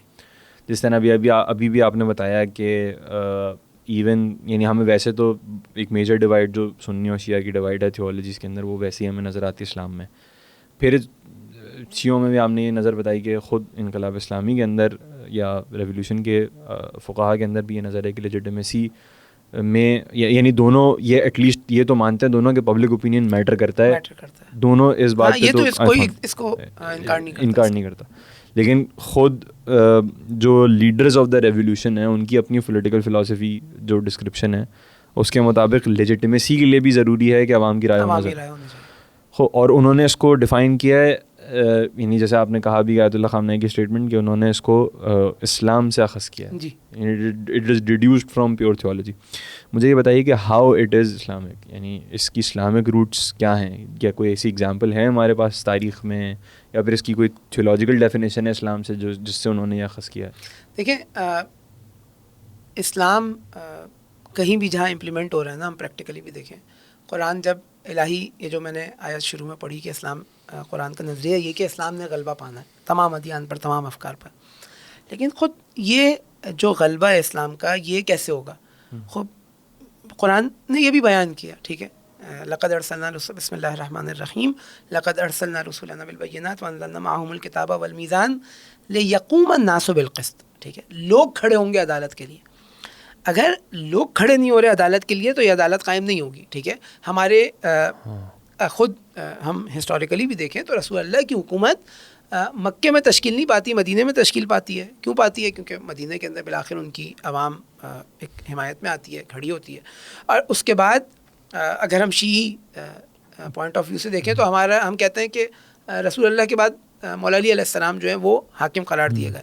لیکن جب عوامی رائے, ایک سسٹم ڈیولپ ہو جاتا ہے اور عوامی رائے اس کو قبول نہیں کرتی تو وہ حاکم نہیں ہے. ٹھیک ہے, یعنی پریکٹیکلی دیکھیں دو چیزیں یہاں پہ شاید بعض دفعہ کنفیوز ہو جاتے ہیں لوگ. ایک دفعہ یہ ہے کہ اہل کون ہے, ٹھیک ہے, یعنی یہاں پہ جب ہم ولی فقیہ کی بات کر رہے ہیں تو ہم کہہ رہے ہیں خدا نے اسی کو اجازت دی ہے, اس کے علاوہ کسی اور کو اجازت, یعنی خدا کی رائے یہ ہے کہ اس کے علاوہ کوئی لیڈ نہیں کر سکتا, لیڈ نہیں کر سکتا. لیکن یہ جو اس کی لیڈرشپ ہے یہ امپلیمنٹ کب ہوگی, حکومت کی شکل کب اختیار کرے گی عوام کے اوپر, جب عوام بھی اس کو, یعنی اسی خدا کی رائے یہ بھی ہے کہ یہ جو لیجیٹیمیٹ لیڈر میں نے اپوائنٹ کیا ہے یہ اس وقت تک لیڈرشپ نہیں کر سکتا اس وقت تک کہ جب تک عوام بھی اس کو یہ دو چیزیں آ کے مل رہی ہیں. اب یہ میں رہبر کا نظریہ بتا رہا ہوں, ٹھیک ہے. لہٰذا اب یہ ہمیں نظر آتا ہے تمام ادوار کے اندر کہ ہم اپنا حاکم شرعی جو مانتے ہیں, گرچہ وہ امام معصوم کو مانتا ہے, لیکن اس کی حکومت امپلیمنٹ نہیں ہو پائی. امپلیمنٹ کب ہوتی, اب ظاہر سی بات ہے اس کی ہمیں تاریخ, کیونکہ ایک ہی طرف کے مسائل نظر آ رہے ہیں, اس میں ہمیں شاید اس طرح اسلامی مثال ہمیں شاید نظام کی امپلیمنٹیشن ہمیں ایگزامپل کے طور پہ نہیں ملی. نہیں, میں مثال وہ دینا چاہ رہا ہوں کہ ان کے پاس قدرت تھی, عوامی حمایت نہیں تھی اور انہوں نے امپلیمنٹ نہیں کیا, تو یہ ظاہر سی بات ہے قدرت ہی کیونکہ نہیں تھی, تو لہٰذا وہ مثال ہمارے لیے بھی ڈھونڈنا ممکن نہیں ہے, ٹھیک ہے. لیکن قرآن کا نظریہ واضح نظر آ رہا ہے, اماں کی تعلیمات ہمیں واضح نظر آ رہی ہیں کہ اس کے امپلیمنٹ, یا خود امیر المومنین جب بعنوان چوتھے خلیفہ رسول اللہ کے بعد حکومت ان کو ملی, تو گرچہ شیعی اسکول آف تھاٹ کے مطابق امام وہ رسول اللہ کے بعد ہی تھے, حاکم وہی تھے, لیکن جب حکومت کی امپلیمنٹیشن کی باری آتی ہے تو وہ کیا فرماتے نظر آتے ہیں, وہ کہتے ہیں کہ اگر لوگوں کا ہجوم نہ آتا اور لوگوں کی حمایت, مقبولیت جیسے ہم آج کے زبان میں بولیں, وہ نہ ہوتی اور میں نہ دیکھتا کہ میرے پاس ایسے انصار موجود ہیں جن کی بنیاد کے اوپر میں حکومت کر سکوں, اور اللہ تعالیٰ نے عہد نہ لیا ہوتا, یعنی اب وہ مشروعیت کا جو دوسرا رکن کہ اور اللہ تعالیٰ نے یہ عہد نہ لیا ہوتا کہ علماء جو ہیں وہ حاکم کی شکم پوری اور جو مظلومین, ظالم کی شکم پوری اور مظلوم کی گرسنگی اور بھوک و افلاس پر خاموش نہیں بیٹھیں گے, تو میں اس خلافت کی جو اونٹنی ہے اس کی رسی کو اسی کے حوالے کر دیتا, میں سوار نہیں ہوتا. بس کیونکہ یہ دونوں جو ارکان ہیں مشروعیت کے وہ اکٹھے ہو گئے, لہٰذا اب میں اس حکومت کو امپلیمنٹ کروں گا, یا اس لیول پہ ہوں کہ اس کو مثال کے طور پہ دیکھا جا سکتا ہے, لیکن کیونکہ ہمارے پاس اپوزٹ مثال ہے نہیں تو ہم اس کو شاید تاریخی طور پہ بیان کر, لیکن بہرحال ایگزامپل نہیں ہے, لیکن تھیولوجیکل ڈیفینیشن وہ ہمارے واضح قرآن کا واضح حکم ہے. عدالت جو ہے وہ عوام نے, یعنی اللہ بیان کر رہا ہے کہ انبیاء کو ہم نے کیوں بھیجا, لقد ارسلنا رسولنا, ہم نے اپنے رسولوں کو کیوں بھیجا, خوب رسول آئے آ کے امپلیمنٹ کر دیں, کہا نہیں, لیقوم الناس بالقسط, ان کو بھیجا یہ آ کے ہدایت کریں گے, یہ آ کے لیڈرشپ کریں گے, لیکن عدالت کون نافذ کرے گا, عوام نافذ کرے گی, ٹھیک ہے. تو یہ قرآن کا واضح حکم ہمیں نظر آتا ہے. میرا خیال ہے مجھے غلط اگر میں ہوں تو میری تصحیح کیجیے گا کہ ایون رسول تو خدا کی کریشن ہے, خب اگر اس کسی زور اور زبردستی کی طرح رسولوں نے اگر کہ وہ نظام قائم کرنا تو خود خدا کا زور سب سے زیادہ ہے. ہاں تکوینی طور پہ دیکھیں تو ایسا ہی نہیں, زبردستی سب کو جنت لے کے جانا ہے تو اللہ گناہ یعنی اختیار دیتا ہی نہیں انسان کو, سب سارے اچھے ہو جاتے ہیں. لیکن یہ تو تکوینی بحث ہے نا, ہم آ کے بات کر رہے ہیں کہ جب قوانین کی تشریح کا جو سسٹم ہے, امپلیمنٹیشن جو ہے اس کی ہم بات کریں تو وہاں پر بھی عوامی رائے. اچھا, ہمیں وہاں پہ بھی نظر آتا ہے حتیٰ بعض مقامات کے اوپر, شاید اب نہیں پتہ اس کی مثال ہمیں کتنی بہت زیادہ, مثال کے طور پہ خود جو رسول اللہ کو حکم دیا جا رہا ہے کہ آپ مشورہ کریں, ٹھیک ہے. خوب رسول اللہ معصوم, رسول اللہ جو علم لدنی کا مالک ہے, جو ڈائریکٹ خدا نے متعال سے مربوط ہے, جس میں غلطی کا امکان نہیں ہے, اس کو بھی حکم دیا جا رہا ہے کہ پبلک اوپینین لو. اچھا, یا تو آپ اس کو سمجھیں نعوذ باللہ وہی جس طرح ہم بات کر رہے ہیں کہ ایک ایسی بہانہ ہے کہ بھائی وہ انگیج رہیں. نہیں, جب خدا حکم دے رہا ہے کہ مختلف امور میں ان سے مشورہ لو تو بالآخر ان کی رائے کی ایک اہمیت ہے, ٹھیک ہے. یعنی ایک انوالومنٹ ہمیں پبلک کی وہاں پہ نظر آ رہی ہے. اچھا, امیر المومنین کے دور میں آئے, وہاں پہ حکمیت کا مسئلہ ہو, وہاں پہ بعض احکام اسلامی کا مسئلہ ہو, تو وہاں پہ بعض جگہ میں نظر آتا ہے کہ امیر المومنین علیہ الصلوۃ والسلام وہاں پہ زبردستی اور وہ چیز اپنا حکم جو ہے وہ زبردستی نافذ کرتے نظر نہیں آتے, اور عوامی رائے کو یعنی اپنی رائے بیان کرتے ہیں. اچھی ڈسکشن اس پوائنٹ پہ آئی. اس میں تھوڑا سا نا کلیئر سوال پوچھتا ہوں آپ سے, یہ ڈائریکٹ سوال پوچھتا ہوں, جسارت کرتا ہوں. اگر مثال کے طور پہ اس سسٹم میں اب ہم نے اس کو دیکھا کہ ہم کس طریقے سے تھیولوجیکلی یہ چیز ثابت ہے کہ شیعہ اسلام یا شیعہ اسکول آف تھاٹ میں عوام کی رائے, کسی بھی حکومت کے قیام کے لیے عوام کی رائے ضروری ہے, لیجیٹیمیسی کے لیے بھی ضروری ہے, ایون جیسے آپ نے کہا آیت اللہ خامنہ کی ڈاکٹرائن کے اندر. تو اس میں اگر فار انسٹنس اب حکومت قائم ہو گئی, نظام قائم ہو گیا, اس میں آتا ہوں کہ اس کا پولیٹیکل انفراسٹرکچر کیا ہے یا اس کے اندر جو ڈی سینٹرلائزیشن آف پاور ہے وہ کس طریقے سے ہوتی ہے.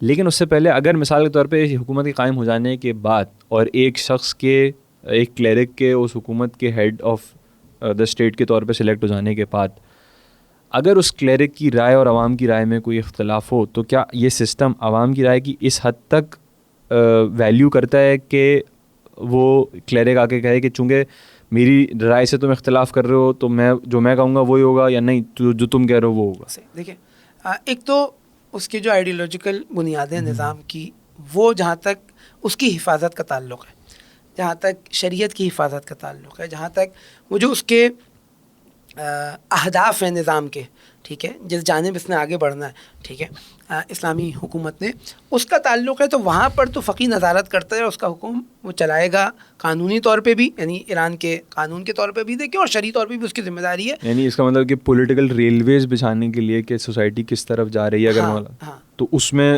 فقی آ کر کے یا کلیرک آ کر کے اپنی زبردستی کر سکتا ہے, ٹھیک ہے. یعنی زبردستی سے مراد یہ کہ وہ عوامی رائے مثال کے طور پہ آ کے وہ بولے عوام کے مثال کے طور پر کسی فسق و فجور اور گناہ کی حمایت کے اندر آئے اور کھل کے آگے بولے کہ بھائی اس کو آپ قانونی اپلائی کریں, یا مثال کے طور پر جو مین گورننس کا نظام ہے اس کے مطابق کہ اللہ حاکم نہیں ہے بلکہ ہم جو بھی دنیا میں دیکھیں بھائی طاقت کا توازن کس طرف ہو رہا ہے, امت کے مفاد کہاں پر ہیں, فلسطین کا مسئلہ ہمیں نظر آتا ہے کہ ہمیں اس کی حمایت کریں گے تو نقصان اٹھانا پڑے گا, یا امریکہ سے بہت سارے مثلاً وہ آئے اور ڈائریکٹلی ہمارے اوپر آ کے قابض ہو جائے, اس طرح کی چیزیں جب وہ دیکھے گا تو وہاں پہ وہ مخالفت اپنی, یعنی مخالفت سے مراد بیان تو وہ کہیں بھی کرے گا, امپلیمنٹیشن کی جب بات آئے گی تو وہاں پر امپلیمنٹ بھی کرے گا, وہ نظام کی جو ریل ہے اس کو خراب نہیں ہونے دے گا, یہ اس کی ذمہ داری ہے, ٹھیک ہے. لیکن اگر اس کے علاوہ اس جو ریڈ لائنز ہیں یا وہ جو ایک دائرہ بنا ہوا ہے اس کے اندر رہتے ہوئے ایک رائے اس کی, ایک رائے عوام کی ہے, ٹھیک ہے, تو اچھا عوام کا نمائندہ کون ہے؟ پارلیمنٹ ہے. عوام کا نمائندہ کون ہے؟ صدر ہے, ٹھیک ہے. تو آسان الفاظ میں اگر یوں کہا جائے کہ جو عوام کا نمائندہ صدر یا عوام کی نمائندگی جو پارلیمنٹ ہے یا عوام کی نمائندگی خبرگان, خیر ہم انشاءاللہ اس کے اوپر آتے ہیں کہ وہ اب ظاہر سی بات ہے عوام تک فرد کے جو عوامی رائے جاننے کا طریقہ کیا ہے, وہ یہی ہے کہ وہ جس کو سلیکٹ کر رہے ہیں جو ان کا نمائندہ ہے وہ آ کے کیا بات کر رہا ہے, اس کی بات بہت ساری جگہ پہ ہمیں نظر آتا ہے ٹکراتی ہے. یعنی خود سپریم لیڈر کی نگاہ سے الیکٹڈ پریزیڈنٹ کی نگاہ ٹکراتی ہے, الیکٹڈ پریزیڈنٹ کی نگاہ ٹکراتی ہے, یا خبرگان کی نگاہ ٹکراتی ہے جسے ہم انشاءاللہ بیان کریں گے, یا پارلیمنٹ کی نگاہ ٹکراتی ہے, ٹھیک ہے. اور وہاں پر وہ اپنی رائے کو یعنی اسے صرف نظر کرتا ہے اس سے, اور یعنی اپنی رائے کو باوجود اتنی سپریم اتھارٹی کے امپوز نہیں کرتا, بتاتا بھی ہے یا اشاروں میں بتاتا ہے, یعنی ہمیں بات ملتا ہے, یا صراحت کے ساتھ بتاتا ہے اور امپوز نہیں کرتا. اچھا, اور یہ آپ ہی کہہ رہے ہیں کہ یہ جو چیز ہے یہ بنیادی طور پہ بیسڈ ہے شیعہ تھیولوجی کے اندر, کیا آپ دیکھیں اب اس کے اندر دو تین چیزیں آ جائیں گی. جب ہم مردم سالاری دینی کی بات کرتے ہیں یا اس پاپولیرٹی کی بات کرتے ہیں کہ عوام کے اندر ہونی چاہیے, مردم سالاری دینی معذرت میں ناظرین کے لیے بتا چلوں, مردم سالاری دینی جو ٹرمینالوجی استعمال ہوتی ہے ڈیموکریسی کا ایکویولنٹ اسلامک ڈیموکریسی یا اسلامک ریپبلک کا جو تصور ہے تاکہ اس کو لبرل ڈیموکریسی سے جدا سمجھا جا سکے, ٹھیک ہے. خوب دیکھیے, جب عوامی مقبولیت کی بات ہے تو ایک تو مقبولیت کا طریقہ یہی ہے کہ عوام انتخابات میں شریک ہوتی ہے, عوام ملک کے مسائل کے اندر انوالو ہوتی ہے. جس طرح آج ہم ابھی جو جنگ جاری ہے اس کے اندر دیکھتے ہیں کہ ساری عوام سڑکوں پہ نکلی ہوئی ہے, گویا مثلاً وہ نعرے بھی لگاتے ہیں کہ میدان باتو خیابان با, ہاں کہ مثلاً میدان آرمی والے لڑیں, یعنی جنگ میں آرمی والے لڑیں لیکن روڈوں کے اوپر ہم کھڑے ہوئے ہیں تمہاری حمایت کے لیے, ٹھیک ہے. تو یہ عوام کا ایک, یا خود الیکشنز کو آپ دیکھیں, شاید ان 45 تقریباً 47-48 ایئرز ہونے والے ہیں انقلاب کی کامیابی کے بعد سے, ایوریج نکالیں تو ہر سال ایک الیکشن ہے وہاں پہ, ٹھیک ہے. یا وہ شہری جو سٹی گورنمنٹ کا الیکشن, سٹی کونسل کا الیکشن ہے, پارلیمنٹ کا الیکشن ہے, خبرگان کا الیکشن ہے, صدر کا الیکشن ہے, پھر ان کے مڈ ٹرمز الیکشن ہوتے ہیں. ایسی بات ہے اگر اس کی مدت 2 سال ہے تو وہ 2 سال بعد پارلیمنٹیرینس مثلا کوئی شہید ہو گیا, کسی کا انتقال ہو گیا تو اب اس کی سیٹ خالی ہے تو اس کے کوئی الیکشن ہے, یہ تمام چیزیں. تو یہ والی انوالومنٹ بھی بالآخر ایک مردم سالاری دینی کا وہ ہے. ہم جو بات کر رہے تھے وہ یہ کہ اگر رائے مخالف ہوتی ہے اس کی بات کریں تو اب میں شاید ابھی اس پوزیشن میں نہیں ہوں کہ اس کو بیان کروں کہ یہ شرعی عنوان سے لازمی ہے یا سسٹم اس طرح ڈیولپ کیا گیا ہے, لیکن پریکٹیکلی یہ ہے کہ ولی فقی کی رائے کچھ اور ہو اور عوامی نمائندگی کی رائے کچھ اور ہو. اس کی ایگزامپل ہے ہمارے پاس اگر جنگ کے بعد سے لگائیں تو جو بنی صدر پہلا انقلاب کے بعد پہلا جو صدر ہیں وہ لیفٹسٹ نظریات کے حامل تھے, اور اس کے بعد یعنی امام خمینی ظاہر سی بات ہے اب نظریاتی طور پہ واضح ڈفرینس ہمیں نظر آ رہا ہے, لیکن جب انتخابی سیاست ہوئی تو عوام نے ان کو ووٹ دیا, لہٰذا وہ ووٹ آ گیا. جہاں تک اگر میں غلط نہیں ہوں تو میرا خیال ہے میکسیمم یعنی ایبسولوٹ میجورٹی سے انہوں نے وہ الیکشن جیتا تھا. جی جی مجھے ابھی ایگزیکٹ اس کے جو دقیق اعمال ہیں وہ ذہن میں نہیں ہے. اچھا اس کے مقابلے پہ امام خمینی کے قریبی ترین افراد تھے, ٹھیک ہے, وہ ہار گئے, ٹھیک ہے, خیر. اب لیکن امام خمینی نے کہیں مخالفت نہیں کی. اچھا بہت ساری جگہوں پہ ہمیں بعد میں نظر آتا ہے کہ ان کا ویسٹ کے ساتھ ایک رابطہ تھا, بعد میں وہ کھل کے سامنے بھی آیا. امام خمینی کے بیانات سے لگتا ہے کہ وہ گویا بیان کرتے تھے کہ مجھے پہلے سے پتہ تھا, ٹھیک ہے, لیکن ابھی عوامی رائے اس کی حمایت میں تھی, لہٰذا اس کو صدر بنایا, ٹھیک ہے. اسی طرح آغا منتظری جو ایک دور میں ولی فقی کا نائب ولی فقی قائم مقام بھی بنایا جاتا تھا آئینی طور پہ.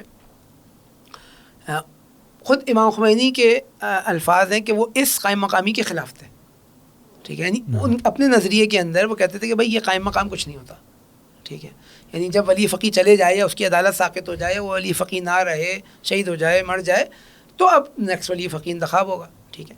لیکن اس کے ہوتے ہوئے کوئی دوسرا حاکم شرع ایسا نہیں ہے کہ وہ, لیکن انہوں نے کیونکہ خبرگان کی جو سسٹم نے چونکہ ایک چیز وجود میں لیا ہے, ہاں ٹھیک ہے, آئینی طور پر, لہٰذا اس کو انہوں نے قبول کیا.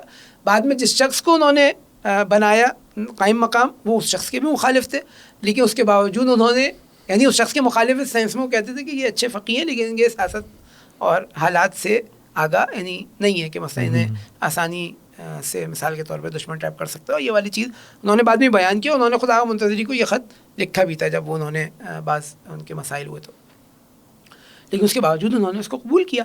یعنی جب تک وہ خود ایک شخص نظام کے خلاف آ کے کھڑا نہیں ہو گیا, خوب یہ اب ان کی بصیرت تھی کہ وہ جانتے تھے پہلے سے, لیکن جب تک یہ بنی صدر خود یا آغا منتظری خود نظام کے خلاف آ کے کھڑے نہیں ہوئے, جب تک ان کو ولی فقی نے برداشت کیا. یا کہ ابھی ہم حاضر کی بات جو ہمارے سامنے بہت واضح نظر آتی ہے وہ امریکہ سے مذاکرات کا مسئلہ تھا کہ JCPOA کی بات کر, ٹھیک ہے, یہ روحانی کے دور میں بالخصوص وہاں پہ رہبر نے سرحد کے ساتھ اس وقت بھی بعد میں بھی بلکہ اس حکومت کی بھی ہم بات کریں تو اس نے بھی مذاکرات شروع کیے, اور رہبر نے سرحد کے ساتھ اپنا نظریہ بیان کیا کہ امریکہ سے مذاکرات نہ صرف یہ کہ فائدہ مند نہیں ہے بلکہ نقصان ہے, ٹھیک ہے. اور یہ صرف اسلامک پوائنٹ آف ویو نہیں بلکہ ہمارے جو تجربات ہیں تاریخی اس سے ہمیں سمجھ آتا ہے. خود ہم دیکھ سکتے ہیں یہ پچھلے جنگ جو ہوئی اس کے اندر عین مذاکرات کے اندر حملہ کیا گیا, پھر یہ جو فتنے ہوئے جنوری کے اندر جو ہنگامے ہوئے اس کے اندر ٹرمپ خود کہہ رہا ہے کہ ہم نے اتنا اسلحہ کردوں کو دیا تھا اور وہ شاید خود ہی کھا گئے, سارا اسلحہ خود لے کے بیٹھ گئے اور ہمارا کام نہیں کیا, اور جس میں تقریباً 2000 سے زیادہ لوگوں کو انہوں نے قتل کیا. اور اس کے دفاع میں حکومت نے جب ان دہشت گردوں کو مارا تو تقریباً 600-700 ان کے بھی قتل کیے گئے. اور ابھی جنگ بھی دیکھ رہے ہیں, مذاکرات کے ٹائم پر جو ہے وہ جنگ اسٹارٹ ہو گئی. تو یہ ایک تاریخی تجربہ سامنے پبلک دیکھ رہی ہے, اس کے باوجود بھی رہبر بیان بھی کرتے ہیں, لیکن بالآخر ایک ریڈ لائنز ہیں, جب تک یہ ٹیم ان ریڈ لائنز کو کراس نہیں کرتی. بلکہ مزے کی بات یہ ہے کہ ظریف صاحب کے بیانات ہیں کہ ہم نے ان ریڈ لائنز کو بھی کراس کیا, ٹھیک ہے. تو لیکن جواد ظریف کی بات کر رہا ہوں, ٹھیک ہے, جو فارن منسٹر تھے ایران کے پچھلے ٹینیور کے. اور عام کے بتا دوں JCPOA کے وقت جب امریکہ کے ساتھ 5+ والے مذاکرات چل رہے تھے تو غالباً فارن منسٹر اس وقت یہ تھے, اور مینلی یہی ساری ڈیلنگ جو تھی وہ یہ کر رہے تھے, ٹھیک ہے. تو خود ان کے, لیکن اس کے باوجود بھی بالآخر اس یعنی ان ریڈ لائنز کو بھی بعض دفعہ کراس کرنے کے باوجود بھی اگر دیکھا یہ جا رہا ہے کہ نظام کی پٹری جو ہے وہ عوض نہیں ہو رہی ہے, یعنی نظام کی جو پولیٹیکل ڈائریکشن ہے وہ چینج نہیں ہو رہی ہے, تو مسئلہ اس سینس میں کہ غیر قانونی کام ہوا, لیکن یعنی کام سے اختلاف ہے, لیکن وہ کام چونکہ ایک الیکٹڈ لیڈر کر رہا ہے تو عوام کی رائے زیادہ ہے. یہ چیز پریکٹیکلی نظر آتی ہے. شاید قانونی طور پہ ہم دیکھیں تو ولی فقی انٹروین کر سکتا ہے یہاں پر, ٹھیک ہے, لیکن اس کے باوجود بھی وہ نہیں کر رہا, ٹھیک ہے, کیونکہ وہ دیکھ رہے ہیں کہ بھائی بڑے سینیریو میں وہ کہتے ہیں کہ بھائی یہ ایک تجربہ عوام کے لیے ثابت ہوگا کہ عوام دیکھے گی کہ اتنا زیادہ آپ کے جھک جانے کے باوجود اور آپ کی ریڈ لائنس کراس کرنے کے باوجود بھی جو دشمن ہے آپ کا وہ آپ کو قبول کرنے پہ تیار نہیں ہے. تو یہ عوام کے لیے ایک تجربہ ہوگا کہ وہ آئندہ آئندہ اپنے فیصلوں کے اندر. ہمیں حکمیت کے اندر امیر المومنین کی زندگی میں نظر آتا ہے صفین والے. یہ اس کو تھوڑا سا ڈیفائن کیجیے کہ یہ آیا یہ ایگزامپل شیعہ تھیولوجی میں کہیں یا اسلامک ہسٹری میں ملتی ہے؟ بہت ایگزیکٹ تو اس کو نہیں کہوں گا, لیکن ہمیں اس کی مثال ہمیں نظر آتی ہے. اور آیا معذرت آپ کی بات کر رہا ہوں, لیکن آیا یہ فلسفہ وہیں سے انکلکیٹ کیا گیا ہے؟ دیکھیے میں مثال کے طور پہ عرض کر سکتا ہوں, ٹھیک ہے, دقیق میں اس پوزیشن میں نہیں ہوں کہ میں بتاؤں کہ یہ ایگزیکٹ وہیں سے ڈرائیو کی گئی ہے چیز جو انہوں نے سیکھی ہے. لیکن ہمیں امیر المومنین مولا علی کے دور میں جب حاکم شام جو معاویہ ہیں اس وقت, اس سے جب لڑائی ہوتی ہے صفین کے اندر, تو کچھ واقعات ایسے ہوتے ہیں کہ وہ فیصلہ عوام کی جانب سے ایک شور مچتا ہے کہ بھائی قرآن کے بنیاد کے اوپر حکمیت, ایک حکم آپ بنائیں ایک حکم وہ بنائیں اور یہ دونوں مل کے فیصلہ کر لیں. ٹھیک ہے, میں ایک سارٹ آف مذاکرات ہوں, ٹھیک ہے, ایک آپ کا نمائندہ ہو وہ, یہ دونوں بیٹھے اور آپس میں سارٹ آؤٹ کر لیں. امیر المومنین کہتے ہیں کہ بھائی یہ دھوکہ دے رہا ہے, یہ نہیں ہے, یہ قرآن کا جو بہانہ لے کے آ رہا ہے, قرآن میں جانتا ہوں, ٹھیک ہے, لیکن پبلک اوپینین جو تھا اس وقت امیر المومنین کے خلاف کھڑا ہو جاتا ہے, انہی کے لشکر کا, ٹھیک ہے, اور وہ مجبور کرتے ہیں کہ بالآخر اس کے اوپر فیصلہ کیا جائے. اب مالک اشتر جو روایت کے مطابق ابھی وہ فتح کے بالکل اینڈ پر تھے, یعنی وہ خیمہ اکھاڑ سکتے تھے حاکم شام کا, ان تک مولا علی پیغام دیتے ہیں کہ عوام مخالف ہے, واپس آ جاؤ. وہ کہتے ہیں کہ بھائی اب تو جیتنے والے ہیں, ابھی تو ختم کر دیں گے. نہیں, اب واپس آ جاؤ. وہ واپس آتے ہیں, اور آنے کے بعد اب ہوتا ہے کہ بھائی مولا سمجھاتے رہتے ہیں لیکن وہ نہیں مانتی پبلک, اور کہتی ہے ٹھیک ہے. مولا کہتے ہیں ٹھیک ہے, لیکن اب حکم کس کو بنانا ہے یہ تو مجھ سے پوچھ لو, ٹھیک ہے. وہ کہتے ہیں نہیں, حکم بھی آپ اپنی مرضی کا نہیں بنائیں گے, ٹھیک ہے. اور پھر یعنی عبید اللہ ابن عباس کی رائے آتی ہے, لیکن وہ کہتے ہیں کہ نہیں, ہم ابو موسیٰ اشعری کو بنائیں گے. اور آخر میں ابو موسیٰ اشعری, وہ مشہور واقعہ ہے کہ وہ کہتے ہیں جس طرح میں انگوٹھی اتار رہا ہوں اپنے ہاتھ سے, اس طرح میں علی بن ابی طالب کو حکومت سے عزل کر رہا ہوں. اور اب وہاں پہ امر عاص ہے معاویہ کی جانب سے, وہ آ کے اس کے بعد کہتا ہے جس طرح میں انگوٹھی پہن رہا ہوں اس طرح معاویہ کو دوبارہ منسوخ کر رہا ہوں. تو وہ وہیں پہ سارا پبلک پریشان ہو جاتی ہے کہ بھائی یہ تو جو ہم نے سوچا تھا, جو طے ہوا تھا, یعنی کہ کیا ہونا ہے وہ تو ہوا ہی نہیں. اہم مذاکرات کے اندر جو ہے وہ مثال کے طور پر حملہ کر دیا دوبارہ, اس طرح آج کی مثال دیکھیں. تو اب امیر المومنین واضح طور پر کہتے ہیں کہ بھائی دیکھ لو, یعنی تمہارا فیصلہ تھا نا. آیا گویا اس سے میں اگر آخر یہ کروں تو مجھے میری تصحیح کیجیے گا اگر میں غلط ہوں تو, کہ گویا جو الہی اصولوں پر لیڈ کرنے والا لیڈر ہے وہ عوام کی رائے کو باوجود اس کے کہ وہ عوام کی رائے غلط ہے, وہ جانتا ہے کہ عوام کی رائے غلط ہے اور وہ بتاتا ہے عوام کو کہ تمہاری رائے غلط ہے, وہ کرنے دیتا ہے جو عوام کہتی ہے, اس لیے کہ وہ کام ثابت ہو جائے کہ یہ غلط تھا. دو چیزیں, یا تو یہ کام ثابت ہو جائے, خود تجربہ اس کے لیے آتا ہے, عوام خود پولیٹیکلی گرو کر جائے کہ نیکسٹ ٹائم جب اس دو رائے پہ کھڑی ہو تو پھر وہ صحیح فیصلہ پتا ہو کہ صحیح فیصلہ کر سکے. ایک تو یہ طریقہ ہے. دوسرا ایک اور جو وجہ ہے وہ یہ کہ دیکھیں بالآخر حکومت جب تشکیل پائی ہے تو اب اس کو پوری قدرت کے ساتھ تھامنا ہے. اب ایسا نہیں ہو سکتا کہ چھوٹی چھوٹے ایشوز کے اوپر جو ہے آپ اس حد تک لے جائیں کہ وہ جو اسلام کا نظام ہے حاکمیت کا وہ سروائیو نہ کر پائے, ٹھیک ہے. یعنی سسٹم کو چلانے کے لیے بھی بعض دفعہ آپ کو ان غلط فیصلوں کو یعنی اس کا زمینہ سازی کرنی پڑتی ہے کہ آئندہ یہ غلط فیصلے نہ ہوں, ٹھیک ہے. آپ کو ایک سلسلہ بنانا پڑتا ہے کہ عوام اتنا باشعور ہو, یعنی ایک دفعہ خود اپنی غلطیوں سے باشعور ہو رہی ہے, ایک دفعہ یہ کہ نہیں ابھی تو غلطی کی ہے, اب یہ خود نہیں سدھرے گی. اس کے لیے آپ چند کام اور کریں گے جس کے نتیجے میں یہ اپنی غلطی کا احساس کر سکے گی. اسی سے تھوڑا سا ہم آگے کی طرف چلتے ہیں. ہم شروع سے اس کو ایسے ڈسکس کر رہے ہیں کہ یہ بنیادی طور پہ کلیش آف سویلائزیشنز ہیں. آپ نے بھی کہا کہ جب نظام ایک اسلامک ریپبلک ہے اور اسلامک نظام ہے تو وہ اس میں جو آپ نے بڑا انفیکٹ بڑا اسٹریٹجک جملہ ادا کیا کہ طاقت کا جو سرچشمہ ہے وہ خدا بند متعال کی ذات ہے. ان کنٹریز جب ہم لبرل ڈیموکریسی کی ڈیفینیشن میں آتے ہیں تو وہ عیناً یہی جملہ استعمال کرتے ہیں, لیکن وہ کہتے ہیں کہ طاقت کا سرچشمہ عوام ہے.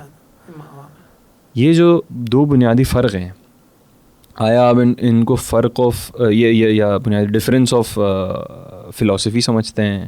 یعنی میں بنیادی طور پہ جو پوچھنا چاہ رہا ہوں کہ is there a difference between liberal democracy اور وہ ڈیموکریسی جو آپ مثال کے طور پہ اسلامک ریپبلک کے نتیجے میں وجود میں آنے والی ڈیموکریسی کو بیان کریں؟ ایک تو ظاہر سی بات ہے, جس طرح ہم نے بات کی خدا محوری اور انسان محوری کی, یہ بہت واضح سا فرق ہے, ٹھیک ہے.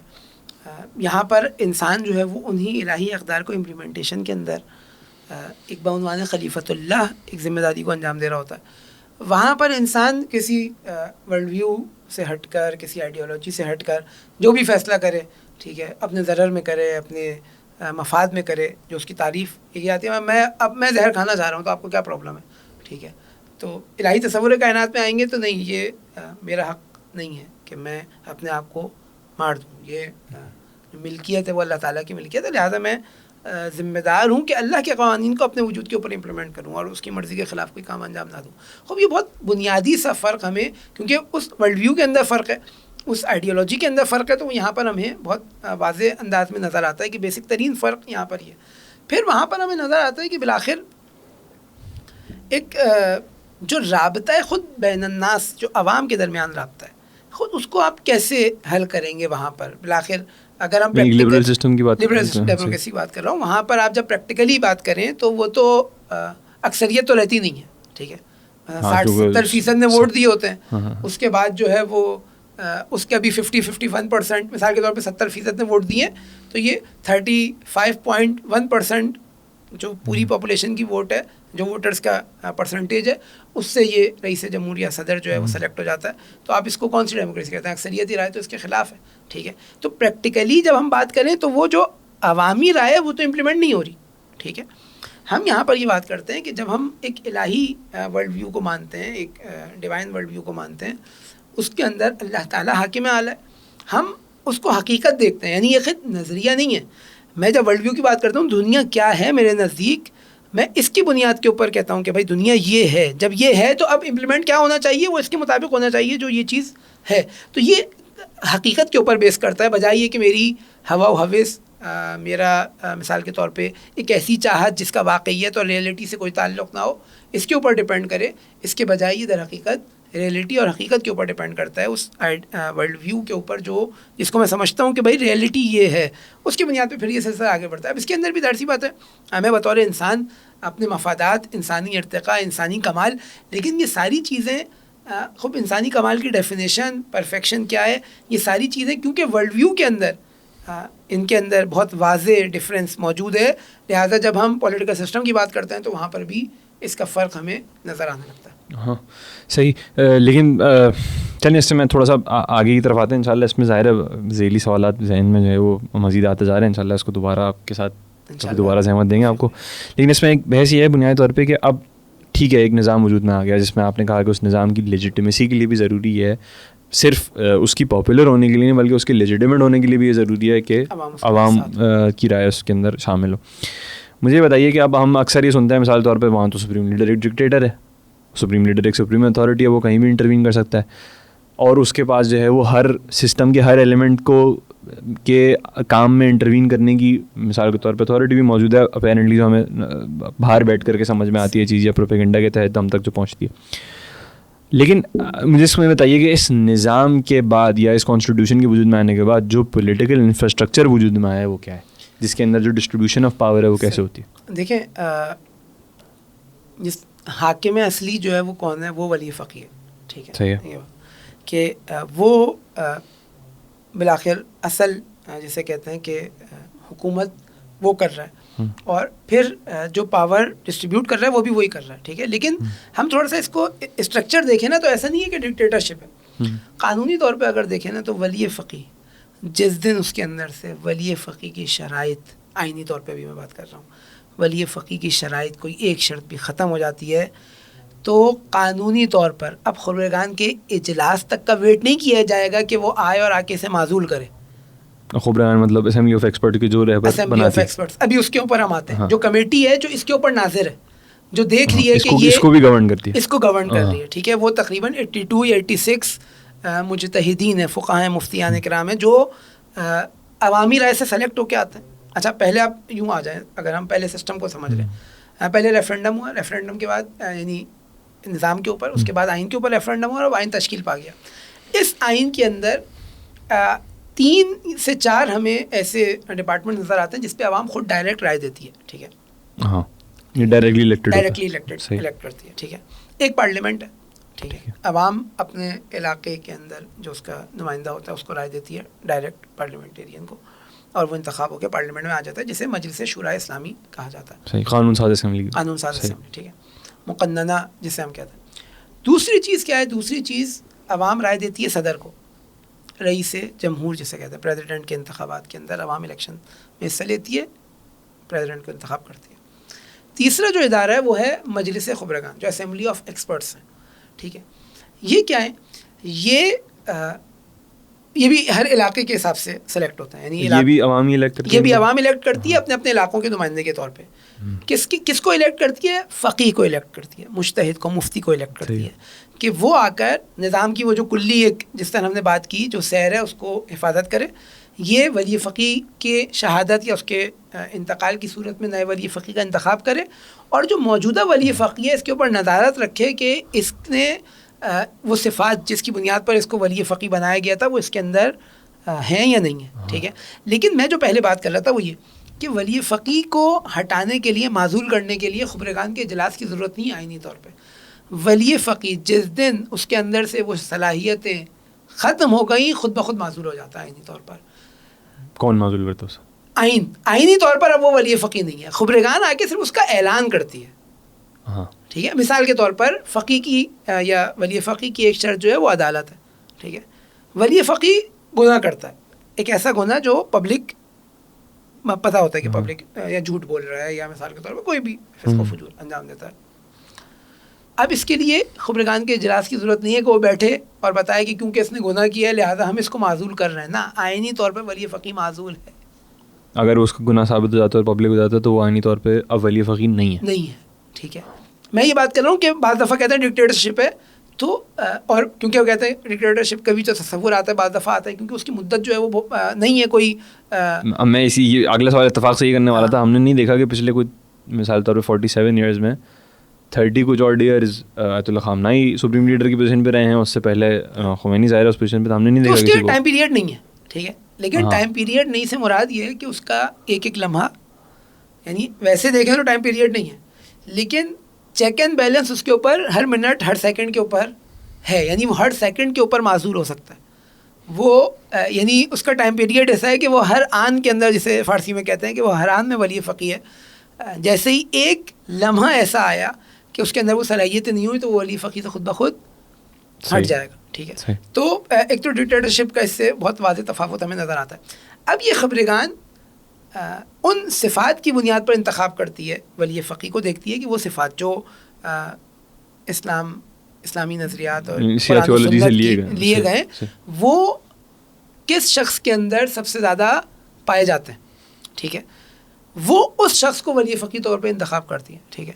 اور یہ ہمیں واضح نظر آتا ہے چاہے آیت اللہ خامنائی کی حکومت کا بات ہو، حکومت کی یعنی ولی فقیہ بننے کی بات ہو، چاہے ابھی آغا مصطفیٰ خامنائی کی حکومت کا دور ہو، تو ہمیں نظر آتا ہے کہ دونوں ولی فقیہ جو تھے وہ اپنی راضی، یعنی واحد ووٹ اگر مخالفت ہمیں نظر آتی ہے صراحت کے ساتھ تو وہ خود ان کی اپنی نظر آتی ہے، ٹھیک ہے، یعنی وہ نہیں بننا چاہ رہے اور اسمبلی آف ایکسپرٹ بنا دیتی ہے، اور وہاں پہ لڑائی ہوتی ہے اور وہ مخالفت کرتے ہیں کہ آپ لوگ غلط کر رہے ہیں، وہ کہتے ہیں بھائی ہم اس چیز کو دیکھ رہے ہیں۔ تو اکثریت جب ایک چیز کو دیکھ رہی ہے اور آپ اپنے اندر نہیں دیکھ رہے تو آپ کے اندر تو ممکن ہے تواضع اور اس کی بنیاد کے اوپر آپ نہ دیکھ رہے ہو، لیکن ہم یہ فیصلہ کریں گے کہ یہ صفات آپ کے اندر موجود ہے، لہٰذا وہ کہتے ہیں کہ میں کیونکہ بعض دفعہ یہ خبریں اور یہ احتمالات دیے جا رہے تھے کہ مجھے بنا دیا جائے گا، تو میں پوری رات اللہ تعالیٰ سے دعا کر رہا تھا کہ یہ ذمہ داری میرے گلے، لیکن جب مجھے دے دی گئی اور اب ثابت ہو گئی کہ میں نے ہی یہ کام کرنا ہے تو اب میں نے اس کو مضبوطی کے ساتھ، یعنی اب یہ نہیں ہے کہ اب تواضع چلے نہیں آپ کر لیں، نہ، اب تو ذمہ داری اللہ یعنی معین ہو گئی ہے تو اب ان کی بنتی ہے۔ خوب، اب یہ خبرگان،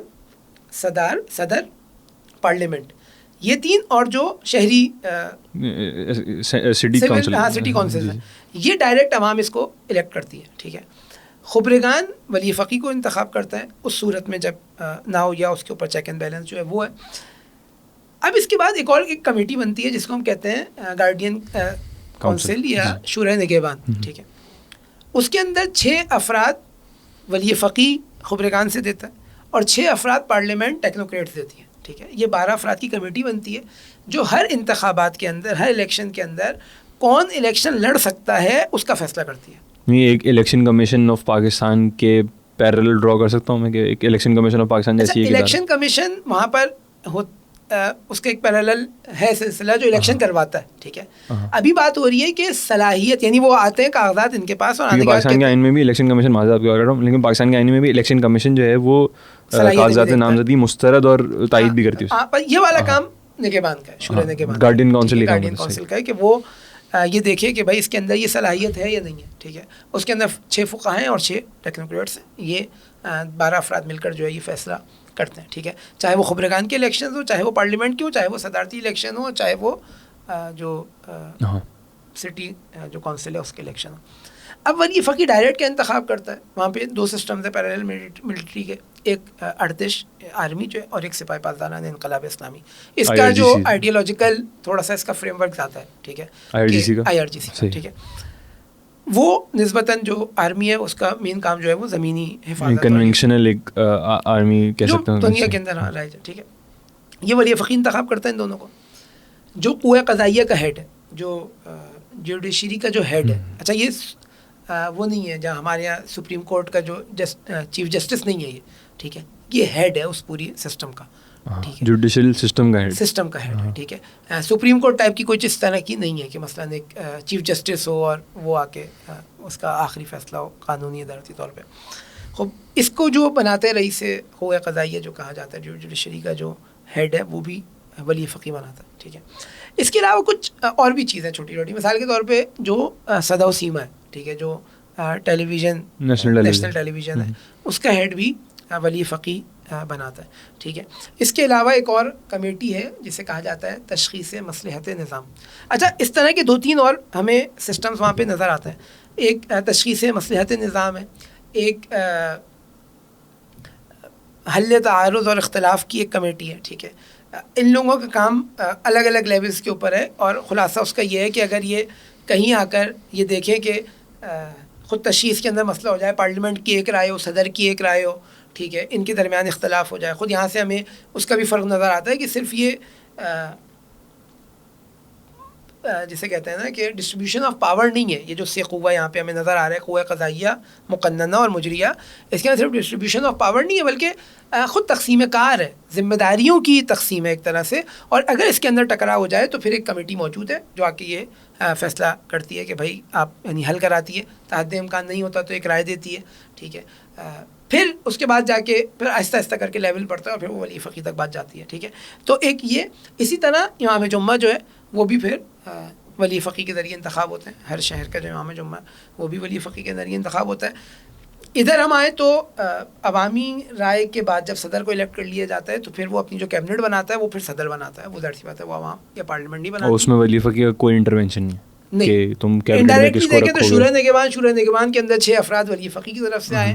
ولی فقی یعنی ایک سائیکل ہے جو سب ایک دوسرے کے اوپر نظارت کر رہے ہیں, ایک سسٹم. لیکن اس میں میں اس اعتبار سے پوچھ رہا تھا کہ اگر عوام ایک شخص کو الیکٹ کر کے لے آتی ہے تو اب وہ فلی سوورنٹی رکھتا ہے اس بات پہ کہ اپنے کیبنٹ ممبرس خود ہی چوز کریں, اور اس میں کوئی انٹروینشن نہیں ہے کہ مثال کے طور پہ تم اپنے کیبنٹ ممبر یہ نہیں رکھ سکتے, یہ نہیں رکھ سکتے. اور ہمیں بلکہ نظر بھی آتا ہے اس سے پہلے احمدی نژاد کے دور میں اگر ہم دیکھیں تو, البتہ مجھے نہیں پتا کہ یہ بہت صراحت کے ساتھ پبلکلی جو رہبر کا اوپینین ہے وہ آیا تھا, یا بالآخر ایک مشہور چیز وہ یہ کہ وہ اس کو جو پوسٹ احمدی نژاد نے جو پوسٹ ایک مشائی کو دی ہوئی تھی وہ رہبر اس پوسٹ کے مخالف تھے. ابھی آپ نے بات کی تو ایک دم سے نظر آیا جس پہ ایک ناراضگی سی وجود میں ہے, لیکن پاور کو امپلیمنٹ نہیں کیا گیا. وہاں پہ ایک مشورہ کی حد تک ایک بات گئی, کیونکہ رئیس جو صدر تھا وہ بہت قریب تھا ولی فقی کے.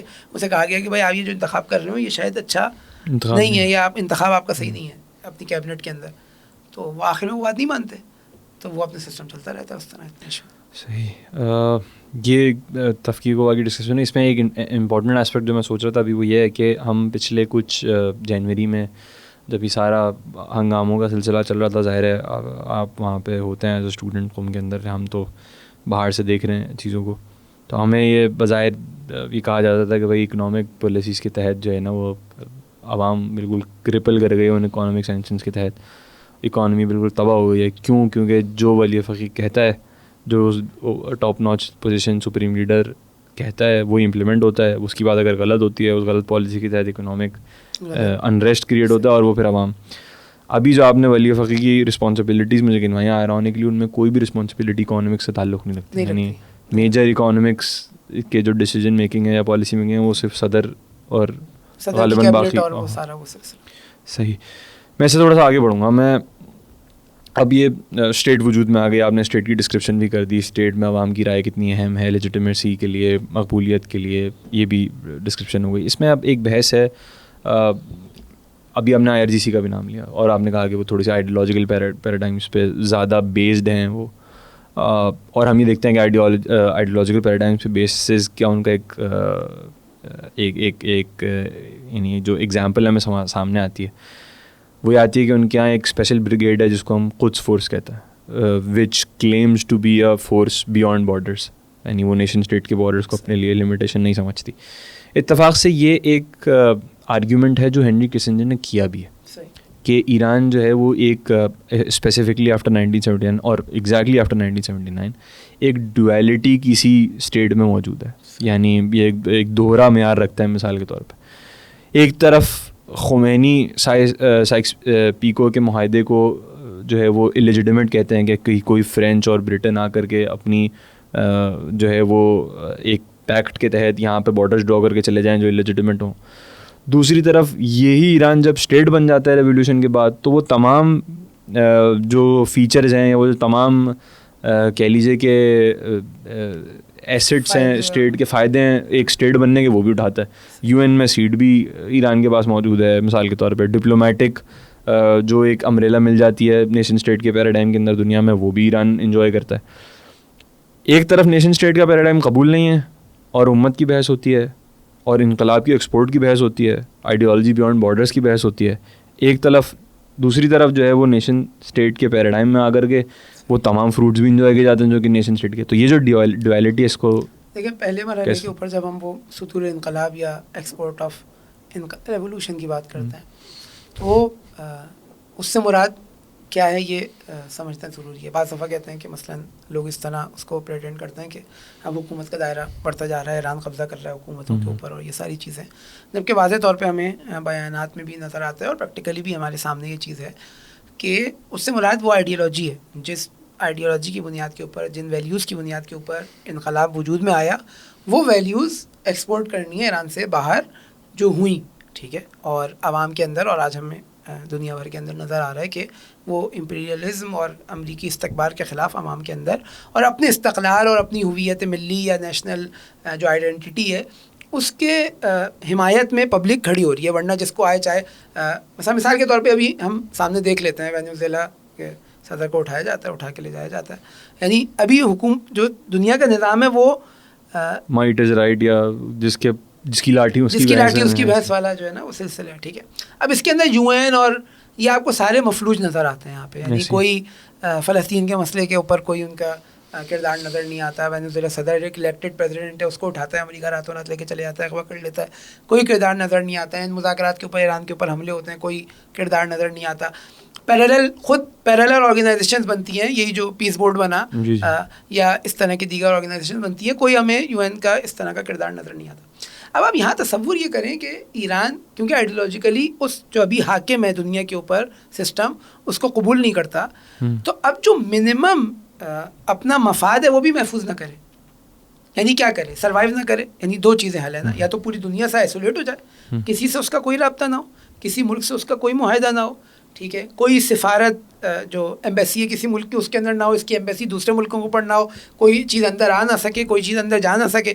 تو یہ ممکن ہے کہ آپ بولیں کہ اس طرح آئسولیٹ ہو جائے اور اسی دم گھٹ کے جو ہے وہ وہیں پہ ختم ہو جائے, مر جائے. تو یہ ممکن ہے کہ آپ جو دنیا کے اندر موجودہ امپلیمنٹ ہوا نظام ہے اس سے اس طرح کٹ جائیں. ہاں آپ آئیڈیالوجیکلی اس سے اختلاف رکھتے ہیں, لیکن آپ اس کے اندر اپنے جو ایگزسٹنس ہے اس کی تو حفاظت کریں گے نا, ٹھیک ہے. آپ اپنا جو مدعا ہے وہ تو جا کے دنیا کے سامنے بیان کریں گے. اس کے پاس کیا ہے, آپ کے پاس پلیٹ فارم, خوب آپ کو آٹومیٹکلی UN کے اس میں آنا پڑے گا, آپ کو دنیا سے رابطے بنانے پڑیں گے. اب ٹھیک ہے کہ یہ اسٹیٹس ہم اس طرح قبول نہیں کرتے, یا واضح طور پر ہے کہ عوامی رائے کے برخلاف ان کو تقسیم کیا گیا. مثلاً جیسا مشہور ہے کہ مثلاً بعض میپس ایسے ہیں کہ گویا میپ کے اوپر آپ نے سیدھی سیدھی لائنیں ڈرا کر دی ہیں, اسکیل لیا, کاٹ دیا, بولا یہ میرا یہ تیرا, ٹھیک ہے. آپ نے اس طرح کے ملکوں کو تقسیم کیا. خوب یہ نہ انسانی اقدار کے مطابق ہے نہ اسلامی اقدار کے مطابق ہے, کوئی بھی عاقل اس کو تصور نہیں کر سکتا, لیکن یعنی قابل قبول نہیں ہے اس کے لیے, لیکن اس کے باوجود بھی اب بنا دیے تو کیا کریں. مثلاً میں یعنی اب اس ملک کے رہنے والوں کو آپ بولیں کہ کیونکہ آپ آئیڈیالوجیکلی ان باؤنڈریز کے اوپر یقین نہیں رکھتے تو آپ کو کسی بھی پاسپورٹ کا حق نہیں ہونا چاہیے, پھر کہاں جائے وہ. بالآخر ایک پریکٹیکلی حد تک وہ اپنی جو منیمم مفادات ہیں اس کو تو محفوظ کرے گا نا اس کے اندر رہتے ہوئے. تو پھر اینٹی امپیریلزم کا جو نعرہ ہے یا پھر اس پورے نظام کو چیلنج کرنے کا جو نعرہ ہے وہ پھر کہاں جائے گا. یہ رہتے ہوئے یعنی دیکھیں جب آپ ایگزسٹ کریں گے تو آپ چیلنج کریں گے نا, جب آپ ایگزسٹ ہی نہیں کریں گے تو آپ چیلنج کیسے کریں گے. ٹھیک ہے, آپ اس اپنی ایگزسٹنس کو محفوظ کرتے ہوئے آپ چیلنج کر رہے ہیں اور ہمیں نظر آ رہا ہے. ٹھیک ہے, دنیا کے اندر جو استکباری قوتیں ہیں ان کو چیلنج کرتے نظر آ رہے ہیں, ان کے جو عوامی مفادات ہیں ان کی حمایت میں کھڑے ہوتے نظر آ رہے ہیں. سب سے بارز اور واضح مسئلہ فلسطین کا. ٹھیک ہے, خوب ایران اپنے تمام مشکلات جھیلنے کے باوجود اس یعنی جب ہم امت مسلمہ کی بات کر رہے ہیں تو اب وہاں پر ایران کھڑا نظر آ رہا ہے. ٹھیک ہے, چاہے اس کی کرنسی ہے, اس کے اوپر سینکشنز لگائے جائیں, اس کے اوپر جنگ مسلط کی جائے, اس کے لیڈرز کو قتل کر دیا جائے, سارا تباہ و بربادی, کیونکہ پبلک کو بھی اندازہ ہے. خیر آج کل تو بڑا وہ ایرانی کرنسی خریدنے کا ایک جوش پاکستان میں چڑھا ہوا, لیکن حقیقت ایسی نہیں ہے. حقیقت یہ ہے کہ کرنسی بہت ڈی ویلیو ہے. خوب یہ تمام چیزیں برداشت کر رہے ہیں کس لیے. خوب اگر وہ نیشنل انٹرسٹ اور اس معنی میں جو جس کی آپ بات کر رہے ہیں وہ قبول کرتا تو اس کو اپنا مفاد عزیز ہوتا نا. یہ فلسطین کی حمایت نہیں کرتا, یہ فلسطین کے اوپر ہونے والے ظلم سے اگر صرف نظر کرتا تو اس کے بعد سینکشن ہٹ جاتے. تو پھر اتفاق سے ہینری کسنجر یہ بات کرتا ہے اپنی اسی کتاب کے اندر, ورلڈ آرڈر کے اندر. وہ کہتا ہے کہ ایک طرف جے سی پی او جیسے معاہدے ہوتے ہیں, ایک طرف جو ہے وہ کلیئر بارڈرز ہے اور ان کا احترام کیا جاتا ہے, اور ہم نے دیکھا کہ پچھلے 47 سال میں شاید ایک دفعہ بھی ایرانین رجیم کی طرف سے کسی بارڈر کی وائلیشن نہیں کی گئی کسی اور ملک کے اندر. ایک طرف یہ ایک اسپیکٹ ہے. دوسری طرف یہ ایکسپیکٹ ہے کہ آپ اپنا آئیڈیالوجی ایکسپورٹ بھی کرنا چاہتے ہیں. اینٹی امپیریلزم جو ایک ریزسٹنس کی چاہت ہے وہ دنیا میں بھی اجاگر کرنا چاہتے ہیں. ریزسٹنس فرنٹ کے نام سے ایک پوری ایک جو ہے وہ سیکیورٹی بیلٹ بھی بناتے ہیں جس میں حزب اللہ وجود میں آتی ہے, حماس کی آپ سپورٹ کرتے ہیں. گویا آپ ایک نیشن اسٹیٹ چاہتے تھے وجود میں لانا اس لیے کہ یہ نیشن اسٹیٹ آپ کے لیے ایک سینٹر بن سکے طاقت کا, تاکہ آپ اپنے جو گریٹر گولز ہیں ان کو اچیو کر سکیں. گریٹر گولز کیا ہیں اس سے آپ درجہ اول ایگری کرتے ہیں اس بات؟ نہیں, میں کہتا ہوں وہ گریٹر گولز کیا ہیں. اگر اس گریٹر گول کے اندر خود عوام جو ہے یا امت جو ہے اس کو مستقل کرنا ہے, اس کا مفاد ہے, تو یہ آپ کا نیشنل انٹرسٹ تو نہیں ہوا نا. یعنی اس قوم کے کہ مثلا میں ایرانیوں کی بات کروں کہ صرف ان کا مفاد محفوظ رہے, باقی مثال کے طور پہ مصر کا, فلسطین کا, لبنان کا, یمن کا یہ ختم ہو جائے نا. جب اس آئیڈیالوجیکل جو ہم بات کر رہے ہیں تو جو گریٹر گولز کے اندر ان کے مفادات بھی موجود ہیں. اور یہاں پر دیکھیں انفلوئنس اس طرح کا نہیں ہے کہ آپ فوج لے کر کود جاتے ہیں وہاں پر, بلکہ انفلوئنس کی نوعیت یہ ہے کہ آپ کی آئیڈیالوجی کو وہ لوگ اپروچ کرتے ہیں.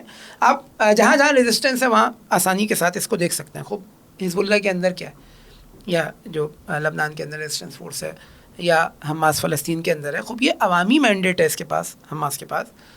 آپ اس کو عوام کو سپورٹ کر رہے ہیں وہاں کی. آپ جا کے اپنی حکومت کو ڈائریکٹ ایسا نہیں ہو رہا کہ آپ گورن کر رہے ہیں اس علاقے کے اندر جا کے, جیسے بعض دفعہ اس طرح مثلاً سمجھایا پورٹری کرنے کی کوشش کی جاتی ہے کہ پروکسی کیا ہے. پروکسی تو امریکہ کی ہے بیسکلی, جو اسرائیل اتنا جس کا وہ دفاع کرتا ہے آ کے اور دوسرے ممالک کے اندر آ کے ڈائریکٹ انوالو ہوتا ہے, ان کو اپنی مرضی چلاتا ہے.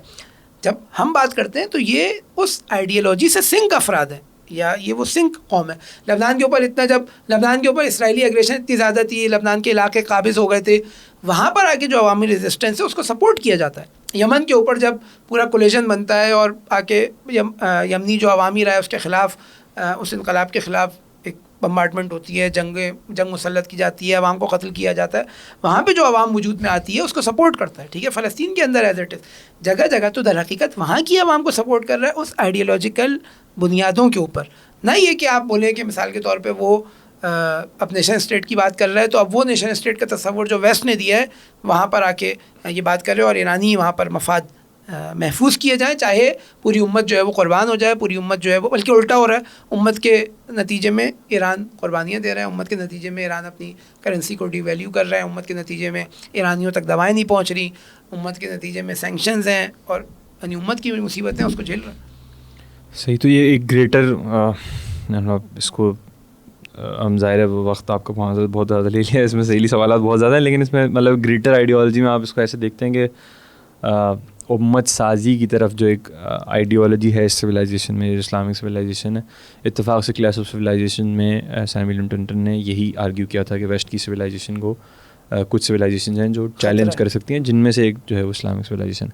تو اس سے اسلامک سویلائزیشن کی جو ایونچوئل کہنا چاہیے ریزالٹ ہے وہ امت سازی جو ہے اس طرف, یعنی وہ گریٹر گول ہے جو اچیو کرنا ہے, اگر وہ ہے تو وہ اس کی کیا صورت حال ہے, یا پھر اس کی جو یہ تو ہمیں نظر آ رہا ہے آئیڈیالوجیکل ایکسپریشن ہے وہ کیسے ہے, یہ کیا پالیسی دی جاتی ہے کہ ہم امت سازی کی طرف اس طریقے سے یا اس راستے سے جا سکتے ہیں. مثال کے طور پہ خود اسلام کا یہ قانون کہ لن یجعل اللہ للکافرین علی المؤمنین سبیلا, کہ اللہ تعالیٰ نے اجازت نہیں دی کہ مثلا مسلمانوں کے اوپر کفار آ کے مسلط ہو جائیں. خوب مسلمان خالی ایران میں تو نہیں ہے, ٹھیک ہے, پوری مسلم دنیا آباد ہے.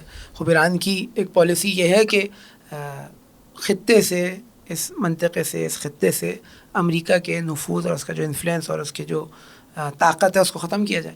کیوں؟ کیونکہ وہ آ کے مسلمانوں کے اوپر قابض ہے, جو قرآنی آیت کے مطابق صراحت کے ساتھ غلط ہے. ٹھیک ہے, یہ حق نہ مسلمانوں کو ہے نہ مسلمان حکمرانوں کو ہے کہ وہ کفار کے تحت السلطہ اور اس کے ماتحت جو ہے وہ قرار پائیں. لہٰذا وہ شعور دیتا ہے عوام کو. اب جہاں پہ ڈائریکٹ جا کے حملہ نہیں کر رہا, وہ شعور دے رہا ہے پبلک کو کہ تمہاری یہ ذمہ داری بطور مسلمان بنتی ہے کہ تمہارے اوپر کفار اور استکبار مسلط نہ ہو. ٹھیک ہے, اور اگر وہ اپنے حق کے لیے کھڑے ہوتے ہیں تو ان کا ساتھ دیتا ہے, مورلی کہیں دیتا ہے, کہیں پولیٹیکلی دیتا ہے, کہیں اگر وجود میں آئے کہ دیکھ رہے ہیں ان کے اوپر ظلم ہو رہا ہے تو ہو سکتا ہے ملٹری اور جو دیگر اسلحے وغیرہ ہیں اس کے مزاج اور یہ ساری ٹیکنالوجی کی بنیاد پر بھی ساتھ دیتا ہے. لیکن وہیں کی پبلک کو دیتا ہے, نہ یہ کہ ان کے اوپر جا کے خود مسلط ہو جاتا ہے کہ امریکہ مسلط نہیں ہو سکتا تو میں تمہارے اوپر جا کے مسلط ہو جاتا ہوں. تو خوب یہ آئیڈیالوجیکلی ایک توجیہ شدہ چیز ہے جو قرآن میں واضح اس کا حکم موجود ہے. یہی یعنی استقلال, خود اس کا استقلال, اس قوم کا استقلال, اس کا سیاسی استقلال, اس کا اقتصادی استقلال, اس کا ثقافتی استقلال, یہ سب ایران کی جو آئیڈیالوجیکل بنیادیں اس کے اندر موجود ہے اور وہ اس کے لیے کوشش کر رہا ہے. اور الحمدللہ میں نظر آ رہے ہیں اس کی مثالیں دنیا کے اندر واضح موجود ہے. وہاں پر شیعہ سنی کا فرق ہمیں نظر نہیں آ رہا. یعنی خود ایک اتنا واضح سا مسئلہ ہمارے لیے, ایک چیز جو واضح ہو جاتی ہے اس مسئلے سے, وہ فلسطین کا مسئلہ ہے. یعنی جو ہر چیز کا معیار ہمارے لیے قرار پا جاتا ہے کہ اگر ہم بات کریں کہ ایران اپنے مذہب کو پہنچانا چاہتا ہے یا اپنی آئیڈیالوجی کو, ولایت فقیہ کو, یا اس طرح کی آرگیو بھی کیا کہ شیعزم کی ایکسپورٹ ہے مثال طور پر. ہاں, اب عین ممکن ہے. دیکھیں, ایک دفعہ ایکسپورٹ کا طریقہ یہ ہے کہ اس نے حمایت کی اور ایک بندہ اس کی حمایت کی وجہ سے کہے کہ بھائی سارے مسلمان سو رہے تھے, اس نے حمایت کی تھی, بس صحیح اسلام اسی کے پاس ہے. ایک دفعہ یہ ہے کہ جا کے امپوز کر رہا ہے, تو وہ ہمیں نظر نہیں آتا.